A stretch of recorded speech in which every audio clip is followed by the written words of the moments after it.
கர்த்தரோடு நாம் மகிமைப்படுவதாக. கடந்த சில நாட்களாக நம்ம கர்த்தருடைய மகிமை குறித்து நான் பேசிக்கொண்டு இருக்கிறேன். நீங்கள் அந்த மகிமைக்குள்ளே பிரவேசிக்கணுங்கிறதுக்காக தான் பேசிக்கிட்டு இருக்கேன். நம்ம மரணத்துக்கு பிறகு மகிமையில் பிரவேசிக்கக்கூடாது, பூமியில் பிரவேசிக்கணும். ஆராதனை வேலையில் நல்லா அப்படி கரங்களை உயர்த்தி ஆண்டவரை ஆராதிக்கணும். இப்போ நீங்கள் ஒரு காட்டுக்குள்ளே மாட்டிக்கிட்டீங்க. உங்களை தேடி என்ன செய்கிறான்? ஹெலிகாப்டர் என்ன செய்கிறான்? தேடுறான். நீங்கள் என்ன செய்வீங்க? அப்படி ஹெலிகாப்டர் பார்த்துக்கிட்டே இருந்த ஹெலிகாப்டர் என்ன செய்வீங்க? எப்படி ஆட்டுவீங்க? உடம்பே அதே மாதிரி பஞ்ச காலத்தில் பொட்டலம் போடுறான், மொட்டை மாடியில் இருக்கீங்க, எப்படி கையாட்டுவீங்க? அது மாதிரி ஆண்டவர்கிட்ட ஆராதனை வேலையில் ஆண்டவரே இறங்குவாங்க. என்ன பண்ணி இறங்குறியா? பார்த்துருவோமா? நீ ஏன் நானா பார்த்துருவோமான்னு இருக்கக்கூடாது. நீங்கள் ஸ்பிரிட்டுக்குள்ளே இறங்கி வரணும். பிரயாசப்படும் போது நான் அவ்வளோ நாள் டீச் பண்ணியிருக்கேன் மகிமையை குறித்து. நீங்கள் மகிமைக்குள்ளே பூமியிலேயே உங்கள் ஆவி ஆத்துமா அந்த மகிமையை அனுபவத்துக்குள்ளே போகணும். அதுக்கு அந்த பாட்டு, இன்னைக்கு பாட்டை எடுத்த பாட்டும் மகிமையின் பாட்டுன்னா எடுத்தாங்கலாம். சரி, இந்த மகிமையை நாம் எப்படி பாதுகாத்துக்கொள்ள வேண்டுங்கிற காரியத்தை குறித்து பார்க்க போகிறோம். மகிமை எங்கெங்கெல்லாம் இருக்கு, அதை எப்படியெல்லாம் அவங்க இழந்து போனாங்க, அது இழந்து போகாமல் இருக்க நம்ம என்ன செய்யணும், சில காரியத்தை பார்க்க போகிறோம். முதலாவது, நம்மளுக்கு ஒரு யுத்தம் இருக்குது. வாசிங்கள் எபேசியர் 6வது அதிகாரம் 10லேருந்து 13 வரைக்கும். ஒரு இன்ட்ரடக்ஷனாக 1-2 வசனங்களை சொல்கிறேன். எபேசியர் 6வது அதிகாரம் 10லேருந்து 13 வரைக்கும் நம்ம வாசிச்சோம்னா, அங்கே தேவனுடைய சர்வாயுத வர்க்கத்தையும் தரித்துக் கொள்ளுங்கள். தேவனுடைய பிள்ளையே, நீ எந்த உலகத்தில் வாழ்றீங்கன்னா ஒரு போராட்ட நிறைந்த உலகத்தில் வாழ்ந்துடுறீங்க. எந்த உலகத்தில் வாழ்றீங்க? இந்த உலகம் முழுவதும் எல்லாருக்கும் போராட்டங்கள் உண்டு. அந்த போராட்டத்தை ஜெயிப்பதற்கு ஆண்டவர் என்ன செய்ய, பிசாசின் தந்திரங்களோடு எதிர்க்க நிற்க தானே உள்ளவர்களாகும்படிக்கு தேவனுடைய சர்வாயுத வர்க்கத்தையும் தரித்துக் கொள்ளுங்கள். அடுத்த வசனம், மாமிசத்தோடும் இரத்தத்தோடும் அல்ல, இந்த மாதிரி எல்லா ஆவிகளோடும். அடுத்த வசனம், தீங்கு நாளில் அவைகளை நீங்கள் எதிர்க்கவும். எந்த நாள்? தீங்கு நாள். எந்த நாள்? தீங்கு நாள். தீங்கு நாள் என்பதை நான் எதை சொல்கிறேன் என்றால், தேவன் நம் மகிமை நம்மை விட்டு வெளியே போகிற நாள் தான் தீங்கு நாள். தீங்கு நாள்ங்கிறத எதை சொல்கிறேன்னா, கர்த்தருடைய மகிமை நம்மை விட்டு கடந்து போவது தான் தீங்கு நாள். அந்த தீங்கு நாளில் அந்த மகிமையை பிசாசு உங்களை தொடாதபடிக்கு நீங்கள் யுத்த காலத்தில் நிற்கணும். சொத்து சுகத்துக்குன்னா நிற்கிறது வேற. ஆனால் முதல்ல உங்கள் மேலே கர்த்தர் வச்ச மகிமையை தூக்காதபடிக்கு நீங்கள் என்ன செய்ய வேண்டும்? இந்த தீங்கு நாளில் ஜெயிக்கிறதுக்காகத்தான். இப்போ யோபுக்கு போவோமே. யோபு 1வது அதிகாரம் 10வது வசனத்தில் ஆண்டவர் நம்மளை எப்படி பாதுகாக்கிறான்னு பார்க்க போகிறோம். யோபு 1:10 போடப்பட்டிருக்கு, நீ அவனையும் அவன் வீட்டையும் அவனுக்கு உன்ற எல்லாவற்றையும் சுற்றிலும் வேறு அடிக்கவில்லையோ. தேவனுடைய பிள்ளைய, முதலாவது ஒரு சத்தியத்தை நீங்கள் தெரிந்து கொள்ள வேண்டும். ஆண்டவர் உங்களை சுற்றிலும் ஒரு வேலி போட்டிருக்கிறாரு. இந்த வேலையை கவர்மெண்ட் போடுற வேலை அல்ல, கவர்மெண்ட் கொடுக்கக்கூடிய பாதுகாவலர் இல்லை. இன்னைக்கு பெரிய பெரிய விஐபிஸ்னா பாதுகாவலரோட வராங்க. ஆனால் இங்கே பாருங்க, நீ அவனையும் அவனுக்கு வீட்டையும் அவனுக்கு உண்டான எல்லாவற்றையும் சுற்றிலும் வேலி அடைக்கவில்லையோ, தேசத்தில் அவன் சம்பத்து பெரிய இருக்கு. இப்போ ஆண்டவர் நமக்கு ஒரு வேலி போட்டிருக்காரு. அது மகிமையின் வேலி, அக்கினியின் வேலி.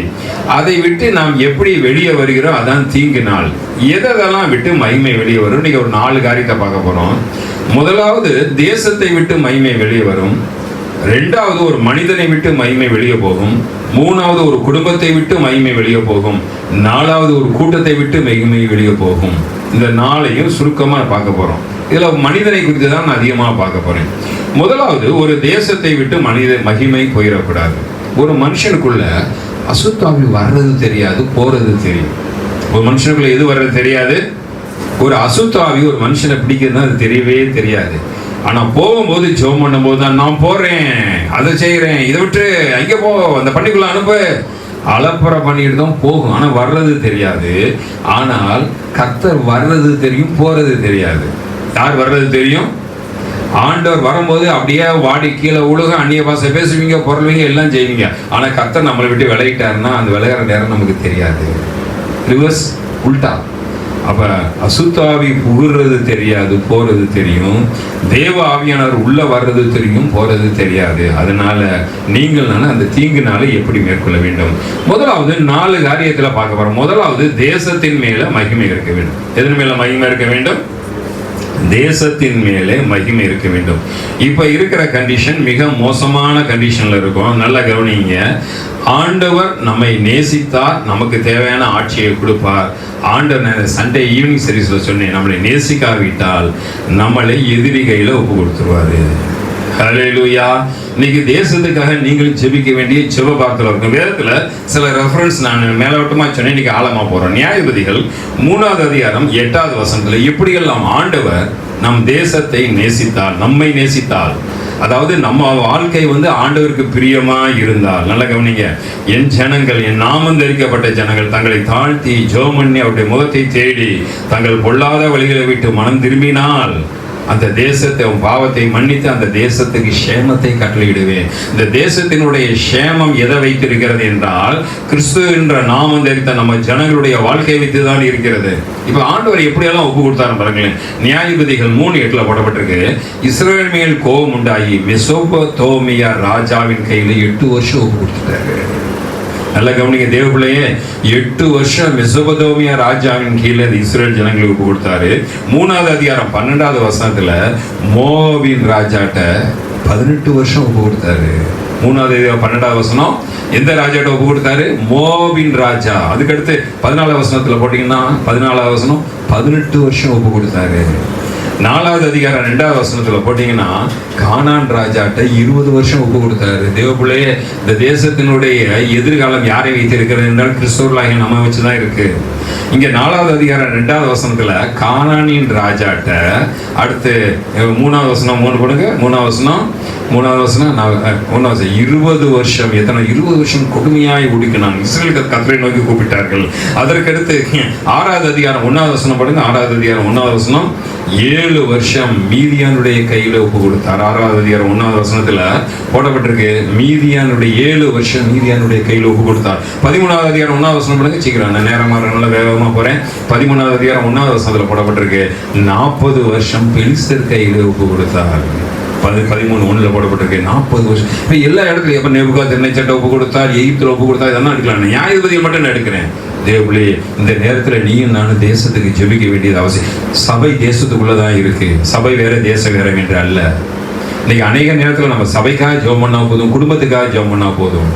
இந்தியா ரொம்ப இக்கட்டுக்குள்ள நம்ம போயிட்டு இருக்கோம். வேதத்துல எஸ்தர் புத்தகத்தை வீட்டில் போய் வாசிங்க. முதல் அதிகாரமே எதுல இருந்து ஆரம்பிக்கிறது? இந்து தேசம் என்று தானே ஆரம்பிக்கின்றது. அப்ப இந்த தேசத்துக்கு பேரு இந்து தேசம். சுதந்திரம் வாங்கினோம்னா 18வது நூற்றாண்டுல திலக், அவருக்கு பேர் வந்து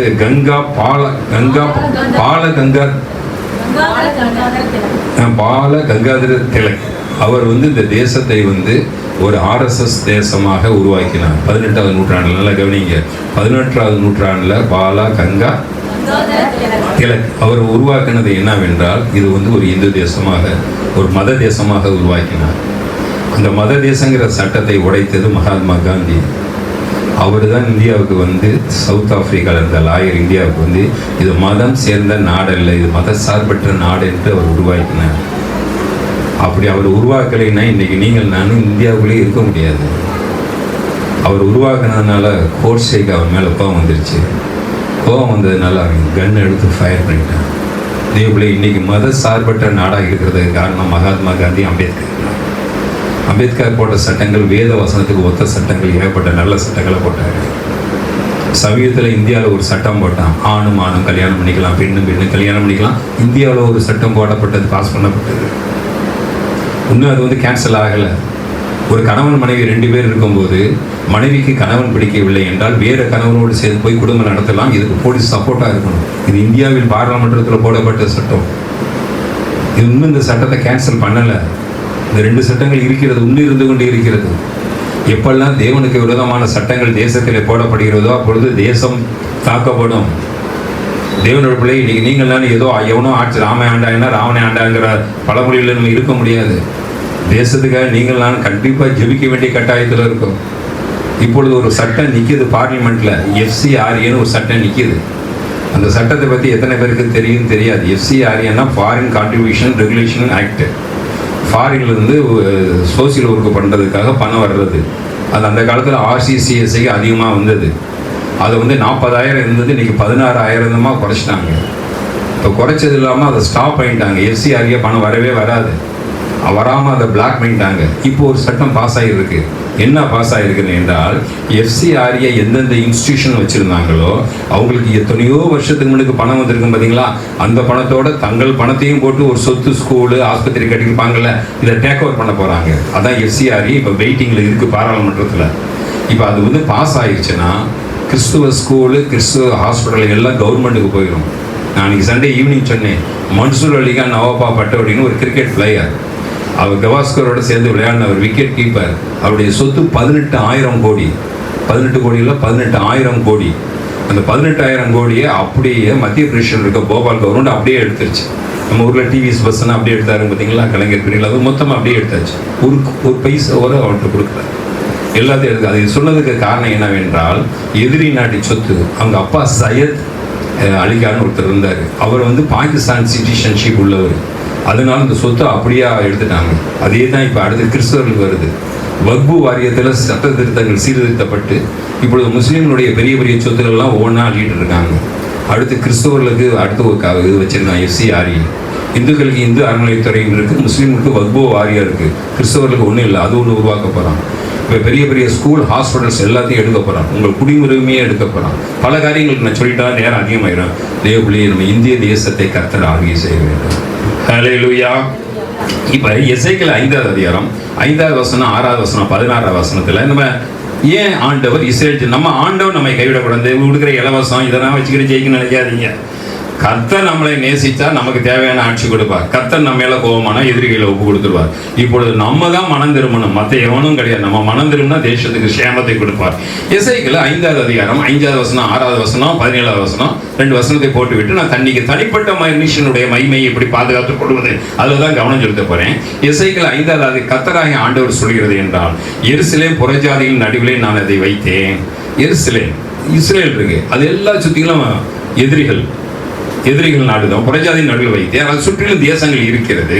அதுக்கடுத்து 6வது வசனம் போடுங்க. 6வது வசனம், அதை புறஜாதிகளை பார்க்கல என் நியாயத்தையும் சுற்றி இருக்கிற தேசத்தை பார்க்கல என் கட்டளைகளையும் அக்கிரமாக மாற்றி போட்டது. அவர்களை என் நியாயங்களை வெறுத்து என் கட்டளையை நடவாமல் போனார்கள். அடுத்து 17வது வசனம் 17 எசேக்கியேல் 5:17 போடப்பட்டிருக்கு. பஞ்சத்தையும் துஷ்ட மிருகங்களையும் பஞ்சத்தையும் கொள்ளை நோயையும் நான் இஸ்ரேல் தேசத்துக்கு அனுப்புவேன். தேவபிள்ளையே, இந்த இடத்துல பார்க்குறோம், இஸ்ரேல் தேசத்தை பாதுகாவல் போய்விட்டது. சங்கீதம் 78:59 60 வீட்டில் போய் வாசிங்க. நான் இஸ்ரவேலை வெறுத்து சீலோ வாசஸ்தலத்தை விட்டு விலகி. முதலாவது, கர்த்தர் இந்த தேசத்தை விட்டு விலகிவிடக்கூடாது. இஸ்ரேல் தேசத்தை விட்டு ஆண்டவர் எப்படா விலகினாரோ அப்போ ஆபத்து.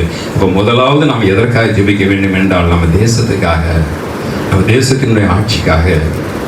பல விதத்தில் இருக்குது. கீழவின் ஒன்று இருக்குது, மேலவின் ஒன்று இருக்குது, ஜனாதிபதினு ஒன்று இருக்குது. இவங்க 3 பேர் தான் ஒரு பில்லர் கீழே தான் இருக்குது. சட்டசபையில் இருக்குது. இந்த சட்டசபையில் சில காரியங்கள் நிறைவேற்றப்பட வேண்டும்.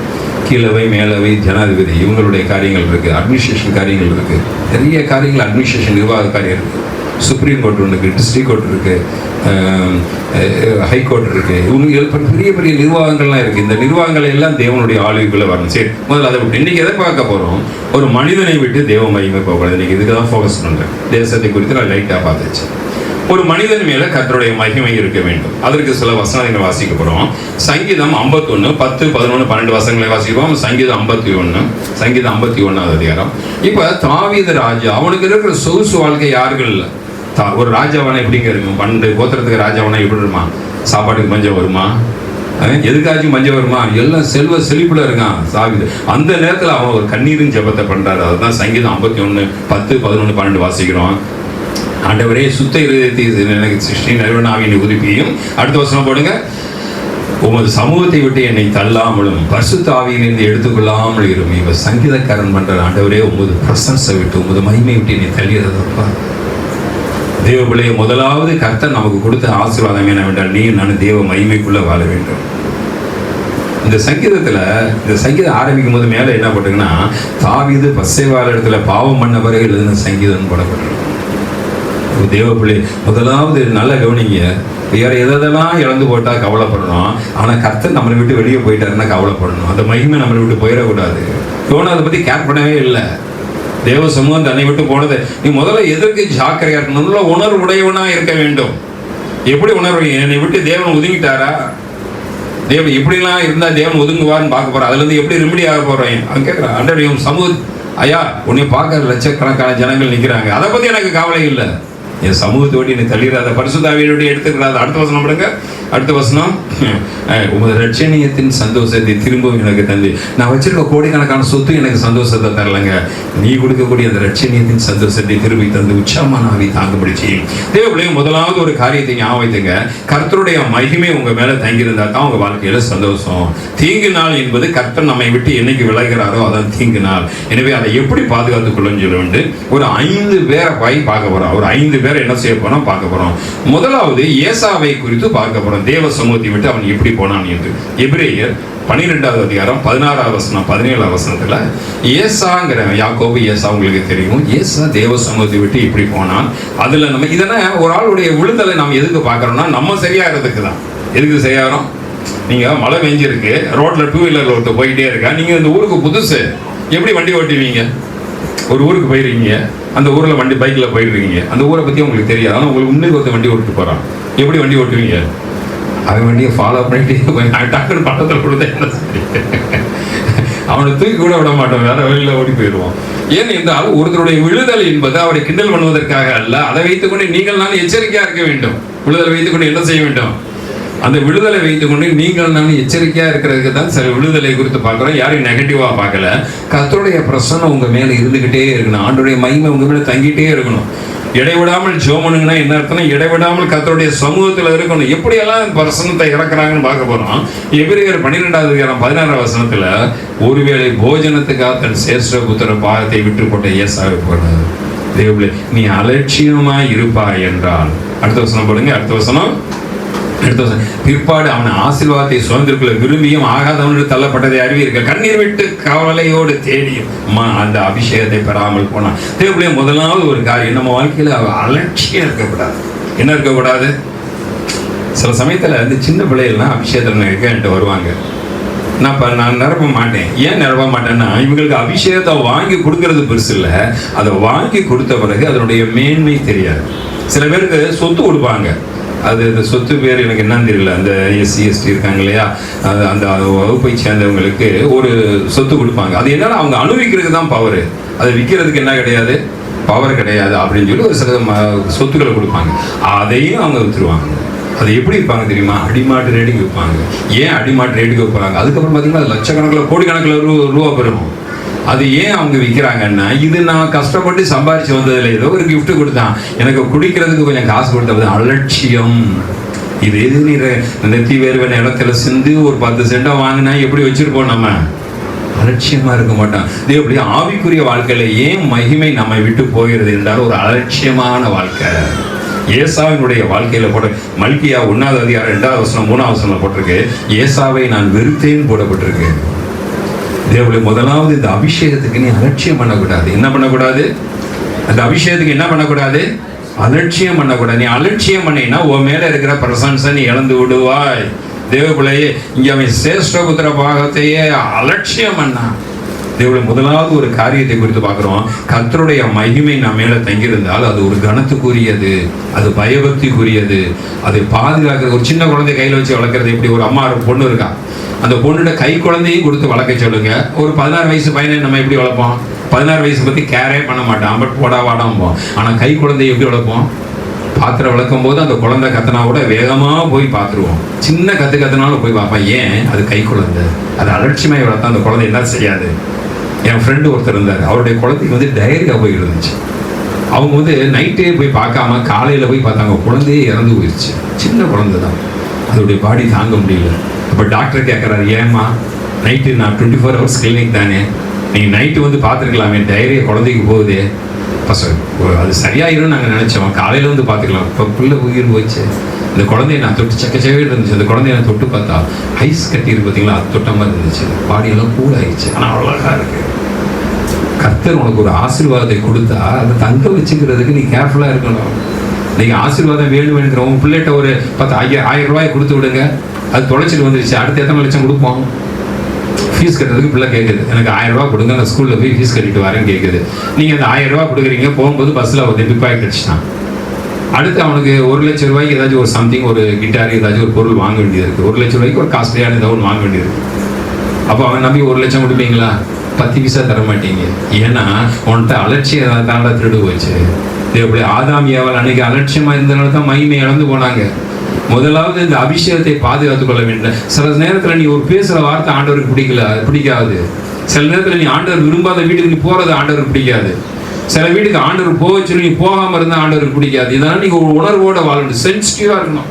நகைக்கடையில் இந்த மூக்குத்தியை போட்டிங்கன்னா கூட இந்த வெயிட்டிங் பேலன்ஸ் இப்படின்னு ஆடும். இது போட்டா நீ காய்கறி வாங்குறீங்களா, அதில் மூக்குத்தி போட்டால் ஏதாச்சும் மூக்குத்தினா தெரியுமில்ல உங்களுக்கு. அந்த மூக்குத்தியை காய்கறி கடை பேலன்ஸில் போட்டிங்கன்னா என்ன முள் ஏதாச்சும் அசையுமா? ஏன்னா அது உணர்வு கிடையாது. அதுக்கு ஒரு கிலோ கத்திரிக்காய் போட்டால் தான் அசையும். இதே நகை கடை பேலன்ஸில் போய் காய்கறி கடையில் போய் மூக்குத்தியை போட்டு வெயிட் பாருங்கன்னு ஐயா இதை எப்படியா வெயிட் பார்க்குறதுமா? அவ்வளோ சென்சிட்டிவ். தேவ பிள்ளை நீ சென்சிட்டிவாக இருக்கணும். ஆண்டவர் உன் மேலே அபிஷேகம் கொடுத்துட்டாருன்னு சொல்லி தாறுமாறான வாழ்க்கை போயிடக்கூடாது. கேர்ஃபுல்லாக இருக்கணும். அதை நீ பாதுகாத்துக்கிற. ஏன் ஆதாம் ஏவாள் அன்னைக்கு அலட்சியமா இருந்தாங்க.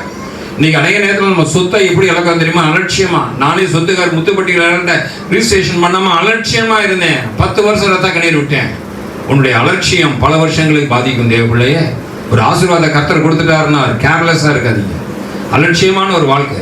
சில பெண்களை பார்த்துருக்கேன், ஆகும்னா மண்ணை ஊற்றிட்டு நான் சூசைட் பண்ண போறேன் கடைசியில் ஒரு நாள் அவங்கள அறியாமே தீயை பார்த்து வச்சிருவாங்க. அலட்சியமான வாழ்க்கை இருக்கக்கூடாது. நீ அலட்சியமான வாழ்க்கையை வாழ்ந்திருந்தால் தேவ ஏசாயாவை குறித்து ஆண்டவர் சொல்றான், அவனை விருத்தேன்.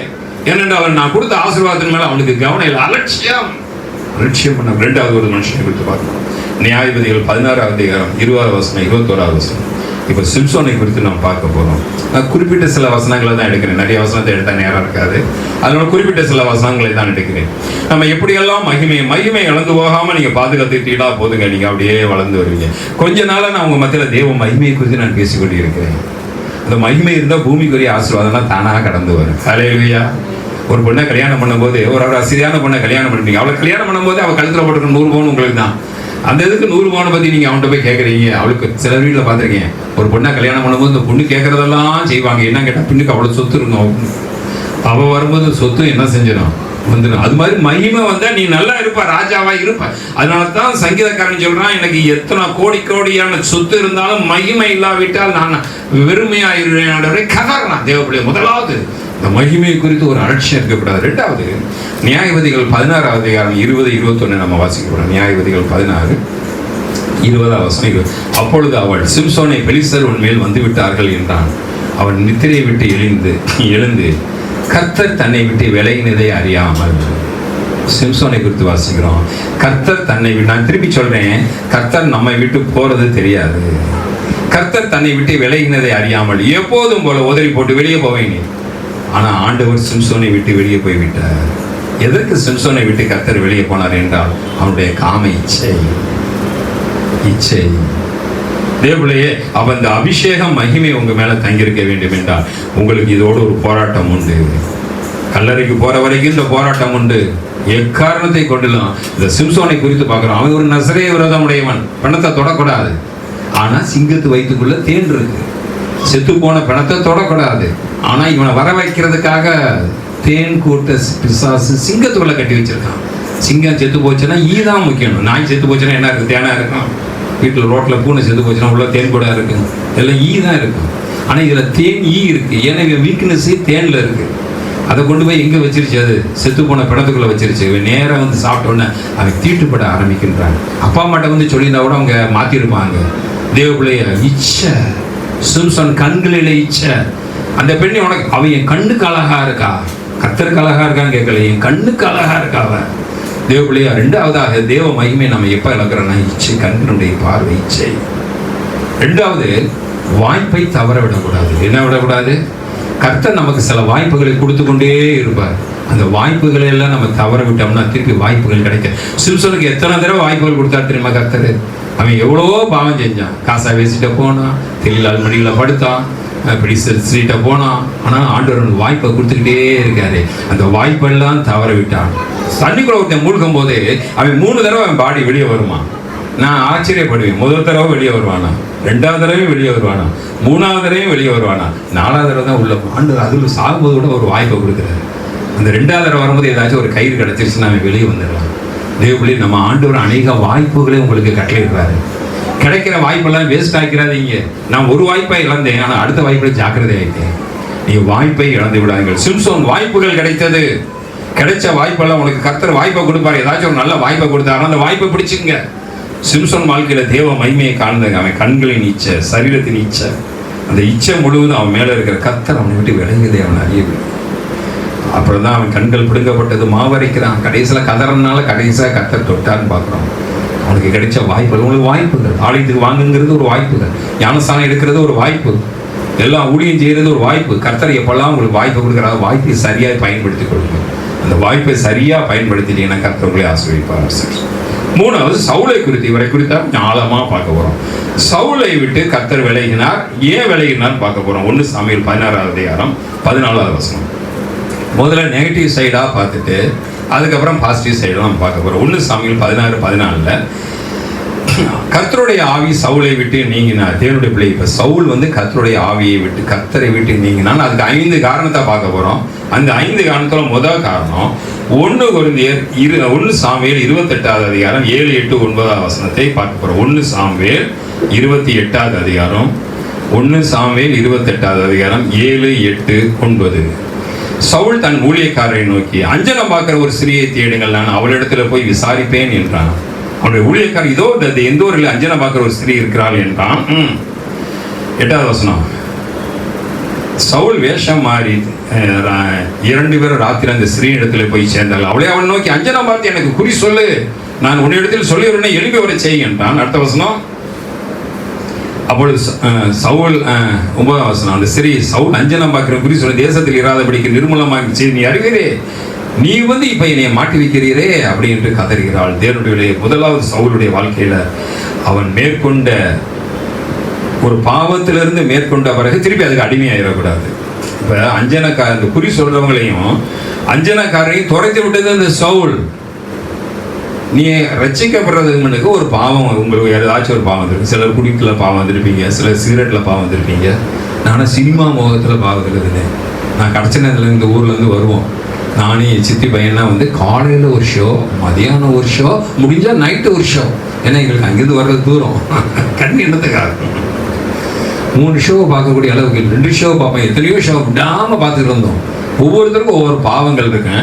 ஆனால் நீ விட்டு போன பாவத்தை திருப்பி நீ அதை மேற்கொள்ள வேண்டும், அதுக்கு அடிமையிடக்கூடாது. இப்போ எந்த சவுல் தேசத்தில் குறி சொல்றவனா துரத்தினானோ இப்போ அவனை தேடி போகிறான். ஏன்னா சாமுவேல் தீர்க்கதரிசி மூலமா கர்த்தர் பேசல. ஏன்னா சாமுவேல் இறந்துட்டாரு. வேற தீர்க்கதரிசி மூலமா கர்த்தர் பேசல. இந்த ஊரின் தும்மின் மூலமா கூட கர்த்தர் பேசல. அந்த ஆசாரின்ட்ட ஒரு ஏபோத்தின் வஸ்திரம் இருக்கும், அதுல 9 கல்கள் இருக்கும். ஆனா பின்புறத்துல பாத்தீங்கன்னா 2 விலை உயர்ந்த கற்கள் இருக்கும். அந்த விலை உயர்ந்த கற்கள் அந்த கை அளவுக்கு இருக்கும். அவ்வளோ பெரிய 2 கற்கள், அது வைடூரியம் மாதிரி இருக்கும். 2 கற்கள். அந்த கற்கள் மின்னுக்கு போய் நின்று ஒரு காரியத்தை சொல்றீங்க, யுத்தம் பண்ணலாமா வேண்டாமா சொல்லும் கர்த்தரே அப்படின்னு. அந்த 2 கண்ணும் அப்படியே பிரகாசமா இருக்கும்.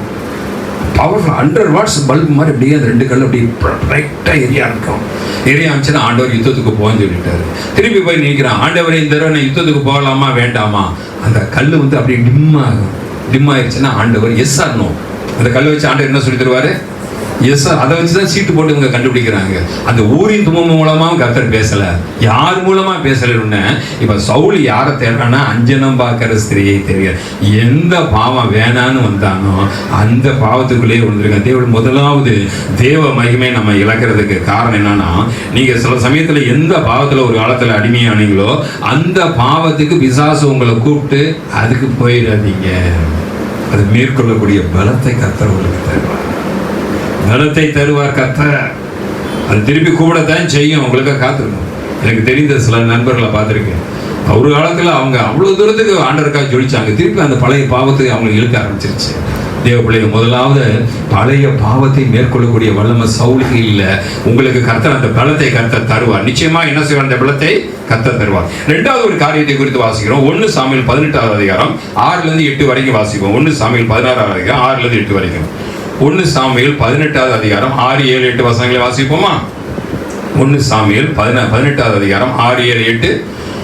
1 சாமுவேல் 18வது அதிகாரம் 6, 7, 8 வசனங்களை வாசிக்க போறோம். இப்ப தாவீது பெலிஸ்தனை கொண்டு திரும்பி வந்த போது, ஜனங்கள் திரும்ப வரும்போது ஸ்திரீகள் ஒரு பாட்டு பாடுறாங்க. என்ன பாட்டு பாடுறாங்க? அடுத்த வசனம் போடுங்க. ஸ்திரீகள் பாடு, சவுல் கொண்டது 1000, தாவீது கொண்டது 16,000, 10,000 வச்சு முறையாக பாடினார்கள். அடுத்த வசனம். இந்த வார்த்தை சவுலுக்கு விசனமா இருந்தது. அவன் மிகுந்த எரிச்சல் அடைந்து, தாவீதுக்கு 10,000 எனக்கு 1000 கொடுத்தார்கள், ராஜாங்கம் மட்டும்தான். தேவப்பிள்ளையே, ரெண்டாவது நீ எதை கேட்கிறியோ அது உன்னை பாதிக்கும். நீ கேட்கறது உன்னை பாதிக்கும். சில நேரத்தில் நீ செவிடனா இருக்க கத்துக்கிடணும். நான் தவளை கதை சொன்னேன், ஞாபகம் இருக்கா உங்களுக்கு? ஞாபகம் இருக்கா இல்லையா? ஒரு ஊரில் ஒரு ஏற்கனவே சொல்லியிருக்கேன், ஒரு பாலைவனம். அந்த பாலைவனத்தில் ஏராளமான தவளைகள், ஒரு தோப்பு, அந்த தோட்டத்தில் ஏராளமான தவளைகள் இருக்கு. ஒரு நாள் அது பாலைவனமாக ட்ரை ஆயிடுச்சு, தண்ணியெல்லாம் வத்திருச்சு. அந்த நேரத்தில் அவங்களுக்கு ஒரு தகவல் கிடைக்கிது, ஒரு பெரிய குன்று, அந்த குன்றுக்கு பின்னுக்கு சோலையாக இருக்குது, தண்ணி நிறையா இருக்குது. அது அந்த தவளைகளுக்கெல்லாம் தெரிஞ்சிருச்சு. தெரிஞ்ச உடனே ஒரு 3 மற்ற தவளைகள்லாம் அந்த பாறை மேலே ஏறினா செத்து போகும்னு சொல்லி யாருமே வரமாட்டேன்ட்டாங்க. ஒரு 3 தவளைகள் மட்டும் என்ன செஞ்சு, நாங்கள் அந்த சோலைவனத்துக்கு போயிடும் அப்படின்னு சொல்லிச்சு. இப்போ முதல் தவளை தவ போச்சு. தவ பண்ணவும் மற்ற தவளைகள்லாம் சொல்லிச்சு, தவளையே நீ தாவி சாக போகிற, அது இங்கே பட்னி கிடந்து கூட செத்து போகலாம், ஏதாச்சும் ஒரு வாய்ப்பு கிடைக்கும் சொன்னோன்னு அந்த தவளை சொல்லிச்சு, ஆமாம் நீங்கள் சொல்கிற அட்வைஸ் நல்லா இருக்குன்னு வெளியே வந்து. ரெண்டாவது ஒரு தவளை தாவ போச்சான். திருப்பி சொன்னாங்களா, தவளை நீ தாவரையும் தாவி கைகாலெலாம் உடஞ்சா என்ன செய்யறது, நீ பேசாமல் விட்டுலாமேன்னுச்சான். நான் குதிச்சு தான் ஆவேன், அங்கே போய் இந்த சோலையில் தண்ணியில் நீந்தி தான் ஆவேன்னு சொல்லி அது அப்படியே குதிச்சுச்சான். கடைசியில் கீழே விழுந்து கால் 2 உடஞ்சி வச்சான். 3வது தவளை வந்துச்சான். அந்த 3வது தவளையை சொன்னாங்களாம், நீ இப்படி தான் சாக போகிற, எதுக்கையே தவளை அதை ட்ரை பண்ணுற. அது கரெக்டாக குதிச்சு ஓடி போய் தோப்புக்குள்ளேயே போயிடுச்சான். இப்போ ரிப்போர்ட்டர்ஸ் வராங்க, இது கரெக்டாக கதை. ரிப்போர்ட்டர்ஸ் வராங்களாம், வந்து கேட்குறாங்களாம், அந்த 3வது தவளையை பார்த்து கேட்குறாங்களாம், முதல் தவளை தாவ மாட்டேன்ட்டுச்சு, 2வது தவளை கால் உடஞ்சிச்சு, நீ எப்படி சைகளை கேட்குறாங்க, சைகளை நீ எப்படி தவணை? அது சொல்லிச்சேன், என் காது கேட்க. என்ன கேட்காது? நல்லா கவனிங்க, என்ன கேட்காது? என் காது கேட்காது. என்ன சொன்னாங்கன்னு எனக்கு தெரியல, நான் குதிச்சு வந்துட்டேன். தேவப்பிள்ளை, 2வது நம்ம அபிஷேகத்தை ஏன் தெரியுமா? ஊரில் இருக்க குப்பையெல்லாம் நம்ம காதில் கேட்டுக்கிட்டு இருக்கோம். உன்னை பற்றி எடுத்து அவ சொன்னா என்ன சொன்னா தெரியுமா? அவ்வளோதான், அபிஷேகம் போச்சு, மகிமை போச்சு, கோவம் ஆத்திரம் ஸ்பிரிட் ஏறிடுச்சு.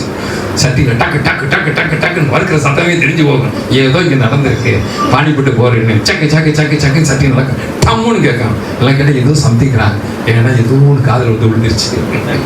தேவைப்படி உன் மகிமையை திருறதுக்கு உன் காதில் சத்துரு நேரம் மீசையை முறுக்கிக்கிட்டு கொம்பை வச்சுக்கிட்டு நிற்க மாட்டான், ஒரு வார்த்தையை தூக்கி போடுவான், சின்ன ஒரு சந்தேக விதையை தூக்கி போடுவான், அவ்வளவுதான் முடிஞ்சிச்சு ஜோலி. உன் காதை நீ கேர்ஃபுல்லா வச்சுக்கணும், மகிமையை பாதுகாக்க வேண்டும். இப்ப எதை அவன் கேட்டது அவனை பாதிக்குது. எல்லாம் கேட்டான், அவங்களுக்கு சும்மா இருந்திருக்கணும், அவங்க பாட்டு பாடி இப்படி ஒரு பாட்டு பாடி இருக்கக்கூடாது. ஆனாலும் சில நேரங்களிலே உன் காதை நீ கேர்ஃபுல்லா வைக்காவிட்டால் தேவ மகிமையை இழக்க வேண்டிய சூழ்நிலை வரும். தேவப்பிள்ளை, எப்படியெல்லாம் பிசாசுவனங்கள் தாக்குறான்னு பார்க்குறோம். உன் காதை கேர்ஃபுல்லா வச்சுக்கிறோம். உன் காதில் அதான் அந்த மகாத்மா காந்தி ஒரு குரங்கு போடுவார், இப்படி ஒன்று இப்படி ஒன்று இப்படி ஒன்று போட்டிருப்பார், கெட்டவில்லை, கேட்க வேணாம், பார்க்க வேணாம், பேச வேண்டாம் என்று. இப்படி 2வது கர்த்தருடைய மகிமையை நீ காதுகாக்க வேண்டும் என்றால் உன் காதில் விழுகணுன்னே உங்களை காயப்படுத்தி பேசுவான். நீ கிராஸ் பண்ணி போகும்போது பேசுவான், பேசும்போது உன் காதில் விழணுன்னே பேசுவான், உன் ஆவியை கெடுக்கணுன்னே பேசுவான். ஒரு தடவை ஒரு ஊழியக்காரருடைய மனைவி இறந்துட்டார். அதுக்கு நாங்கள் எல்லாம் போயிருந்தோம், போய் எல்லாம் உட்காந்துருக்கும்போது அவங்க அண்ணங்காரர் வராரு. அவர் ஒரு ஊழியக்காரர். உள்ளே வந்த உடனே இங்கே உட்காந்துருக்கிற பாஸ்டர் கேட்குறாரு, அண்ணனா இருந்துட்டு வர்ற நேரத்தை பாருன்னு. நான் சொன்னேன், பாஸ்டர் இது அவர் காதில் விழுந்தா என்ன ஆகும் பாஸ்டர்? காதில் உழுவுறதுக்கு தானே நான் பேசுகிறேன். இதில் உழுவுறதுக்கு பேசுகிறேன், எனக்கு வேதனையாக இருக்குது. அவர் காதில் வர்ற நேரத்தை பாரு அண்ணனா இருந்துக்கிட்டு அப்படிங்கிறாரு. அவர் என்ன தெரியுமா செஞ்சாரு? யாரான்னு கேட்கல, செவிடனா இருந்த. சில நேரத்தில் நீ செவிடனா இருக்கணும். தேவப்பிள்ளைய மகிமையை பாதுகாக்கணும்னா சில நேரத்தில் நீங்க நானும் செவிடனா இருக்கணும். நீ என்னடி சொல்றது, நான் என்ன சொல்றேன்னு சொல்லி first gear, second gear, third gear, fourth gear, fifth gear டம்முன்னு ஆக்சிடென்ட் ஆகிடும். குடும்பத்துக்குள்ளேயே 2 கியரை போடாதீங்க, செவிடனா இருக்கு சில நேரத்தில். 3வது ஒரு காரியத்தை குறித்து வாசிக்கிறோம். 1 சாமுவேல் 13வது அதிகாரம் 11வது வசனம் 12வது வசனம். 1 சாமுவேல் 13வது அதிகாரம் 11, 12. இப்போ இதெல்லாம் நமக்கு எச்சரிக்கைக்காக என்ன சொல்றேன், இவங்கெல்லாம் நான் டீக்ரேட் பண்றதுக்காக சொல்லலை. இவங்கெல்லாம் எப்படியெல்லாம் தந்திரக்காரன், பிசாசான பலசாலி இல்லை, ஆனால் தந்திரக்காரன். எப்படி யாரை எங்கிட்ட மகிமையை தூக்கலாங்கிற தந்திரக்காரன். அந்த தந்திரத்திலிருந்து ஜெயிக்கிறதுக்கு தான் பார்க்க போறோம். வாசிப்போமா? 1 சாமுவேல் 13வது அதிகாரம் 11, 12. 11, 12. 1 சாமுவேல் 13. நீ செய்தது என்ன என்று சாமுவேல் கேட்டதுக்கு சவுல், ஜனங்கள் என்னை விட்டு சிதறி போறதையும் குறித்த நாட்கள் திட்டத்தில் நீ வராததையும் பெலிஸ்தர் மிக்சாமில் கூடி வந்திருக்கிறதையும் நான் கண்டபடியினாலே. தேவ பிள்ளையே, சில நேரத்தில் நீ பார்க்கறது உன் விஷயத்தை இழந்து. இப்போ சவுல் சாமுவேல் சொல்றாரு சவுல்கிட்ட, நான் பலி செலுத்துவேன், 7 நாள் காத்துரு. இவர் இந்த வார்த்தையை பார்க்கல, வாழ்க்கையை பார்த்தார், சூழ்நிலையை பார்த்தார். படகுல இயேசுவை பார்க்கல, புயலை பார்த்தபோது பேதுரு கவுண்டாரு. தேவபிள்ளை, சில நேரத்துல நீ கண்ணு குருட மாதிரி இருக்கணும். எப்படி இருக்கணும்? பேங்க் அக்கௌண்ட்ல பணம் குறைஞ்சிக்கிட்டே போனா என்ன ஆயிடுது? திராட்சரசம் குறைஞ்சிக்கிட்டு தான் இருந்துச்சு, இல்லைன்னு வரல. அதுக்குள்ளேயும் மரியாதை சொன்னாங்க, திராட்சரசம் இல்லையே. சில நேரத்துல நீ இன்னைக்கு விலைவாசி, கேஸ் விலை, மண்ணெண்ணெய் விலைன்னா ஏறுதுன்னா கண்ணை பார்த்துக்கிட்டே இருக்காது. உன் கண்ணு சில நேரத்துல உன் மேல இருக்கிற மகிமை இழக்க வாய்ப்பு உண்டு. இந்த இடத்துல வாசிக்கிறோம், நீ செய்தது என்ன என்று சாமுவேல் கேட்டதற்கு, நான் கண்டேன். என்னத்தை கண்டேன்?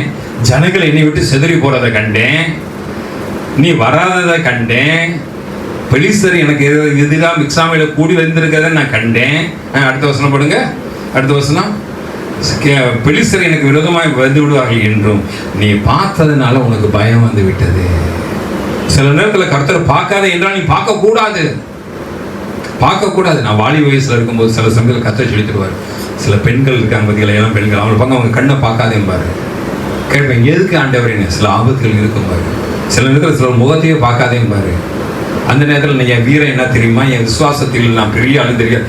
ஆண்டவர் யோசேப்பை ஓடி போகணும். இந்த இடத்துல அங்கே நான் விசுவாசத்தில் வீரன் காட்டக்கூடாது. தேவ பிள்ளைய, சில நேரத்தில் நீ பார்க்கறது உன் வாழ்க்கையை அடிச்சிடும். உன் கண்ணை குறித்து நீ கேர்ஃபுல்லாக இருக்கணும். இவன் ஒழுங்கா அரண்மனையில் உட்காந்து ஜெபம் பண்ணி இருந்ததுன்னா அவன் கண்ணுக்கு தெரிஞ்சிருக்குமா? சூழ்நிலையை பார்த்து வாழாதே, கர்த்தரை பார்த்து வாழு. அதான் சொல்லிட்டாரே சாமுவேல், 7 நாள் காத்துரு, நான் தான் பலி செலுத்துவேன், நான் தான் ஆசாரியனுடைய ராஜா செய்யக்கூடாதுன்னு தெளிவா சொன்ன. அவர் சொல்றாரு, நான் இதெல்லாம் பார்த்தேன்யா. சில நேரத்துல சில காரியத்தை நீங்க பார்க்காதீங்க. பார்த்தீங்கன்னா உங்க மேல இருக்க அபிஷேகத்தை நீங்க இழந்து போயிருவீங்க. அப்படி ஒரு கர்த்தரை பார்க்க ஆரம்பிங்க. சில நேரத்தில் சூழ்நிலையை பார்க்காதீங்க, விலைவாசியா பார்க்காதீங்க. அதை இதெல்லாம் பார்த்தீங்கன்னா நீங்க அப்படியே சோர்வடைஞ்சிருவீங்க. தேவ பிள்ளையை, திருப்பரங்குன்ற மலையில ஒரு மனுஷன் உயிருக்கு போராடிட்டு இருந்தான். ஒரு வாலிபன், தீயணைப்பு வீரர்கள் வந்து கயிறை போட்டாங்க. கயிறு போட்டோன்னா அந்த கயிறை பிடிச்சிட்டான். அவங்க கொடுத்த முதல் இன்ஸ்ட்ரக்ஷன் என்ன தெரியுமா? மலை உச்சியில இருக்க எக்காரத்தில் கீழே பார்த்துறாத, கீழே பார்த்தா தலை சுத்தி விட்டுருவ.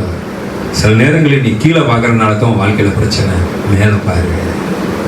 சவுலுடைய வாழ்க்கையில கர்த்தர் விளையாடுனது காரணம், அவன் காதுல தவறானதை கேட்டான், அவன் கண்ணுல தவறானதை கண்டான். அந்த நேரத்துல மட்டும் அவன் பார்க்காம இருந்திருந்தானா அவனுக்கு இந்த ராஜ பதவியே அவன் விட்டு போயிருக்காரு. அப்ப கண்ணை பார்க்கணும், காதை பார்க்கணும், பழைய பாவத்துக்கு அடிமையாக இருக்கக்கூடாது. 3வது 1 சாமுவேல் 15:12 வசனத்துல ஒரு பகுதியை பார்க்கிறோம். 1 சாமுவேல் 15:12.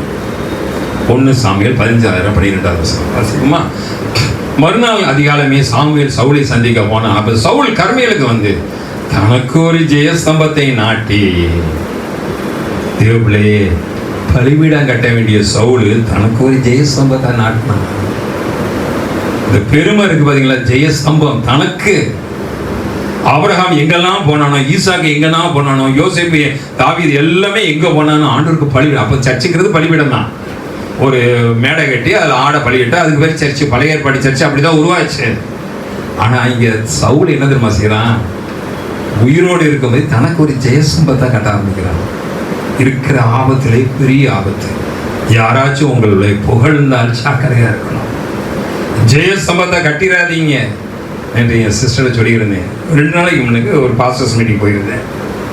அப்போ எமினேஷன் சொல்லி கள்ளிக்குடியில் ஒரு பாஸ்டர், 3 நாள் எனக்கு பழக்கம். அவர் இந்த பாஸ்டர்ஸ் மீட்டிங் வந்திருந்தார். அவரை நானும் பேசியிருக்கும்போது அவரோட அவருடைய அசிஸ்டன்ட் ஒருத்தர் வந்திருந்தார். அவர் என்னைய பார்த்து அவர்கிட்ட அறிமுகப்படுத்துறாரு. இவர் பேர் ரமேஷ். என்ன சொன்னார், பேரை சொன்னார். சொல்லிட்டு இந்த பாஸ்டர் அபிஷேகத்தில் அவ்வளோ அழகாக நடத்துவார்னு சொல்றாரு. ஆனால் நான் அபிஷேகத்தில் நடத்தினது அந்த கள்ளிக்குடி பாஸ்டர் பார்த்த மாதிரி எனக்கு தெரியாது. அவர் சொல்லி முடித்த உடனே அவர் அப்படியான்னு கேட்டுக்கிட்டாரு. நீங்கள் என்ன செய்கிறீங்கன்னு அவரை. இப்போ நான் பெரிய ஒர்ஷிப் லீடராக இருக்கேன் பாஸ்டர், அருகோட்டை பக்கத்தில் 10 கிராமத்தை நான் பார்த்துருக்கேன், ஆண்டவரை மைமையாக பயன்படுத்துகிறான்னு சொல்லிட்டு அவர் என் காதில் கேட்டார். நீங்கள் எந்த ஏரியா பாஸ்டர்? பழங்காலத்துங்கிறாரு பாஸ்டர். பழங்காலத்தில் பாஸ்டர் பாலியன் ரமேஷ்னு ஒருத்தர் இருக்காரு, தெரியுமா உங்களுக்கு? அவர் லந்தடிக்கிறான்னு நினச்சிக்கிட்டேன். திருப்பி அவர்கிட்ட கேட்டேன், பேரை திருப்பி சொல்லுங்கன்னு. பால் என் ரமேஷ்னு ஒருத்தர் இருக்காரு, தெரியுமான்னாரு. கள்ளிக்குடி பாஸ்டர் சொன்னார், இவர் தாயா அவர் பாஸ்டர்ன்னு சொல்லிட்டு அவர் சொல்றாரு. இந்த இடத்துல, இந்த சர்ச்சில் இந்த இடத்துல அவரை ஒரு ஜோயல் ஒரு பாஸ்டர் கூப்பிட்டு வந்தார். இவர் பேரும் ஜோயல் தான். நீங்கள் எனக்கு 1 மணி நேரம் ஸ்பெண்ட் பண்ணீங்க. அப்படியே அக்னி அபிஷேகம் அன்னைக்கு தான் முதல்ல எனக்கு கிடைச்சிச்சு. அந்த 1 மணி நேரம் என் வாழ்க்கையில் என்னென்ன நடக்குங்கிற காரியத்தை எல்லாம் அழகாக சொன்னீங்க. அவர் சொன்ன ஒவ்வொரு நேரமும் நான் என்ன தெரியுமா சொல்லியிருந்தேன்? தேங்க்ஸுங்கிற வார்த்தை சொல்ல, கர்த்தருக்கு மகிமை உண்டாகட்டும், கர்த்தருக்கு மகிமை உண்டாகட்டும், கர்த்தருக்கு மகிமை உண்டாகட்டும். அவர் பேசின ஒவ்வொரு வார்த்தைக்கும் என் வாயிலிருந்து வார்த்தை கர்த்தருக்கு மகிமை உண்டாகட்டும், கர்த்தருக்கு மகிமை உண்டாகட்டும். அதே மாதிரி இன்னொரு மீட்டிங் போயிருந்தோம், ஒரு டெத் மீட்டிங்கில் எனக்கு முடிவு ஜெபம் தான் பண்ண சொன்னாங்க. அந்த முடிவு ஜெபத்தில் ஒரு 10 நிமிஷம் ஒரு தாட்ஸை கொடுத்தேன்.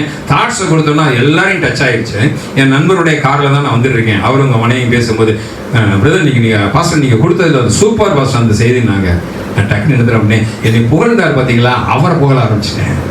நீங்கள் இந்த ஒரு பாயிண்ட் எடுத்து கொடுத்தீங்களே, உங்களை எல்லாரும் புகழ்ந்தா எவன் புகழ வரானா அவனை தூக்கி விட்டுருங்க மேலே.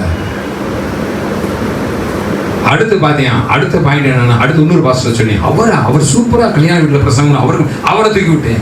பக்கத்தில் இருக்க எல்லாத்தையும் தூக்கி விட ஆரம்பிச்சிட்டேன். ஏன்னா நான் கீழே போகணும். தேவ பிள்ளையே, பாலாசி லாரின்னு ஒரு ஊழியக்காரர் இருந்தார். அவர் காரில் போனாரோ அவருக்கு முன்னுக்கு மகிமை போகும். அவர் ஒரு கிராமத்துக்குள்ளே போனால் அவர் போகிறதுக்கு முன்னுக்கு அந்த ஆவிலாம் ஓடும். பாலாசி லாரியுடைய சிசிய பிள்ளை தான் டிஜிஎஸ் தினகரன். அவரை மாதிரி கர்த்தர் வல்லமையாக பயன்படுத்தல. அமெரிக்காவுக்கு போயிட்டு வந்தார், பெருமைங்கிற ஆவியில் விழுந்தார். கிருஷ்ணன் நானே கிருஷ்ணான்ட்டு. இன்றைக்கும் அந்த அவங்க வம்சம் வந்து கிருஷ்ணாங்கிற பேரில், அவர் பாலசி லாரி பேரில் கோயில் கட்டிடுறாரு. நான் எதுக்கு சொல்கிறேன்னா, இது ஜெயசம்பத்தை கட்டிடாதீங்க. ஜெயசம்பத்தை என்ன செஞ்சிடாதீங்க? சமையல் செய்யும்போது கூட சமையல் நல்லா இருக்குன்னு சொன்னால் கூட கர்த்தருக்கு மகிமை உண்டா அப்படின்னு சொல்லுங்க. தேங்க்ஸ்ன்னு சொல்லாதீங்க. நம்ம திறமையில் எதுவுமே நடக்கலை, எல்லாம் அவருடைய தயவு. நீ எந்த அளவுக்கு உன்னை தாழ்த்த கற்றுக்கிறாயோ அந்த அளவுக்கு உன் வாழ்க்கையில மகிமையை பாதுகாத்துக்கலாம். பெருமை உள்ளவனுக்கு கர்த்தர் தேவப்பிள்ளை. நம்ம அநேக நேரங்களில் நம்மளே அடுத்தவன் கட்டினா பரவாயில்ல, இவரு தனக்கு தானே ஜெயசம்பத்தை கட்டிட்டாரு. ஆண்டவருக்கு அது அப்படிக்கல. நீ பலிபீடத்தை கட்ட வேண்டியவன், நீ எதுக்கு ஜெயசம்பத்தை கட்டிட்டு இருக்க? அநேக நேரத்தில் மக்கள் உன்னை புகழன்னே வருவாங்க. அந்த புகழ்ச்சியை நீ ஏற்றுக்கொள்ளாதே. நீ ஏற்றுக்கொள்வாய் என்றால் கர்த்தருடைய பிரசனத்தை விட்டு நீ வெளியே வந்துடுவாய். அது உனக்கு தெரியாது. நீ நம்மளை புகழ்றாங்க, அவங்க உண்மையிலே அப்ரிஷியேட் பண்றாங்க. யார் நம்மளை கவிழ்த்துறதுக்காக பண்ணல. அப்ரிஷியேஷனுங்கிறது குடும்பத்தில் இருக்கணும். சாப்பாடு செஞ்சு போட்டா இன்னைக்கு வச்ச சாம்பார் நல்லா இருக்குன்னு சொன்னா தான் அடுத்த சாம்பார் எப்படி இருக்கும்? நான் பண்ணி முடிக்கிறேன், பண்ணி முடிச்சோன்னு என்ன சொல்றீங்க?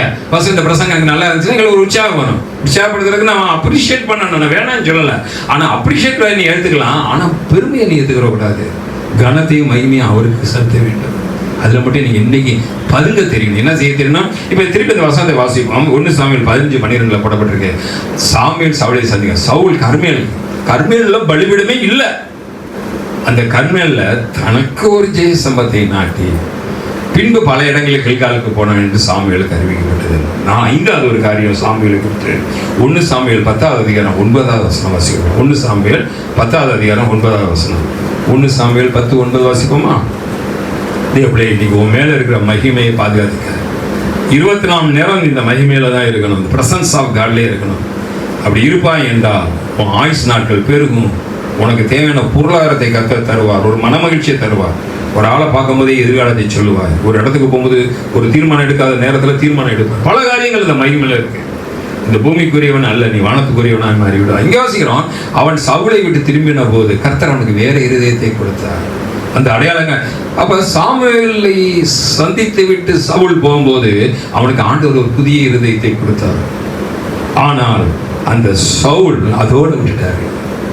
சில பேர் ஆவியானவர் பெற்ற அன்னையோட விட்டுருவாங்க, அவ்வளவுதான். அதுக்கப்புறம் ஆவியானவருக்கு அவங்களுக்கு தொடர்பே கிடையாது.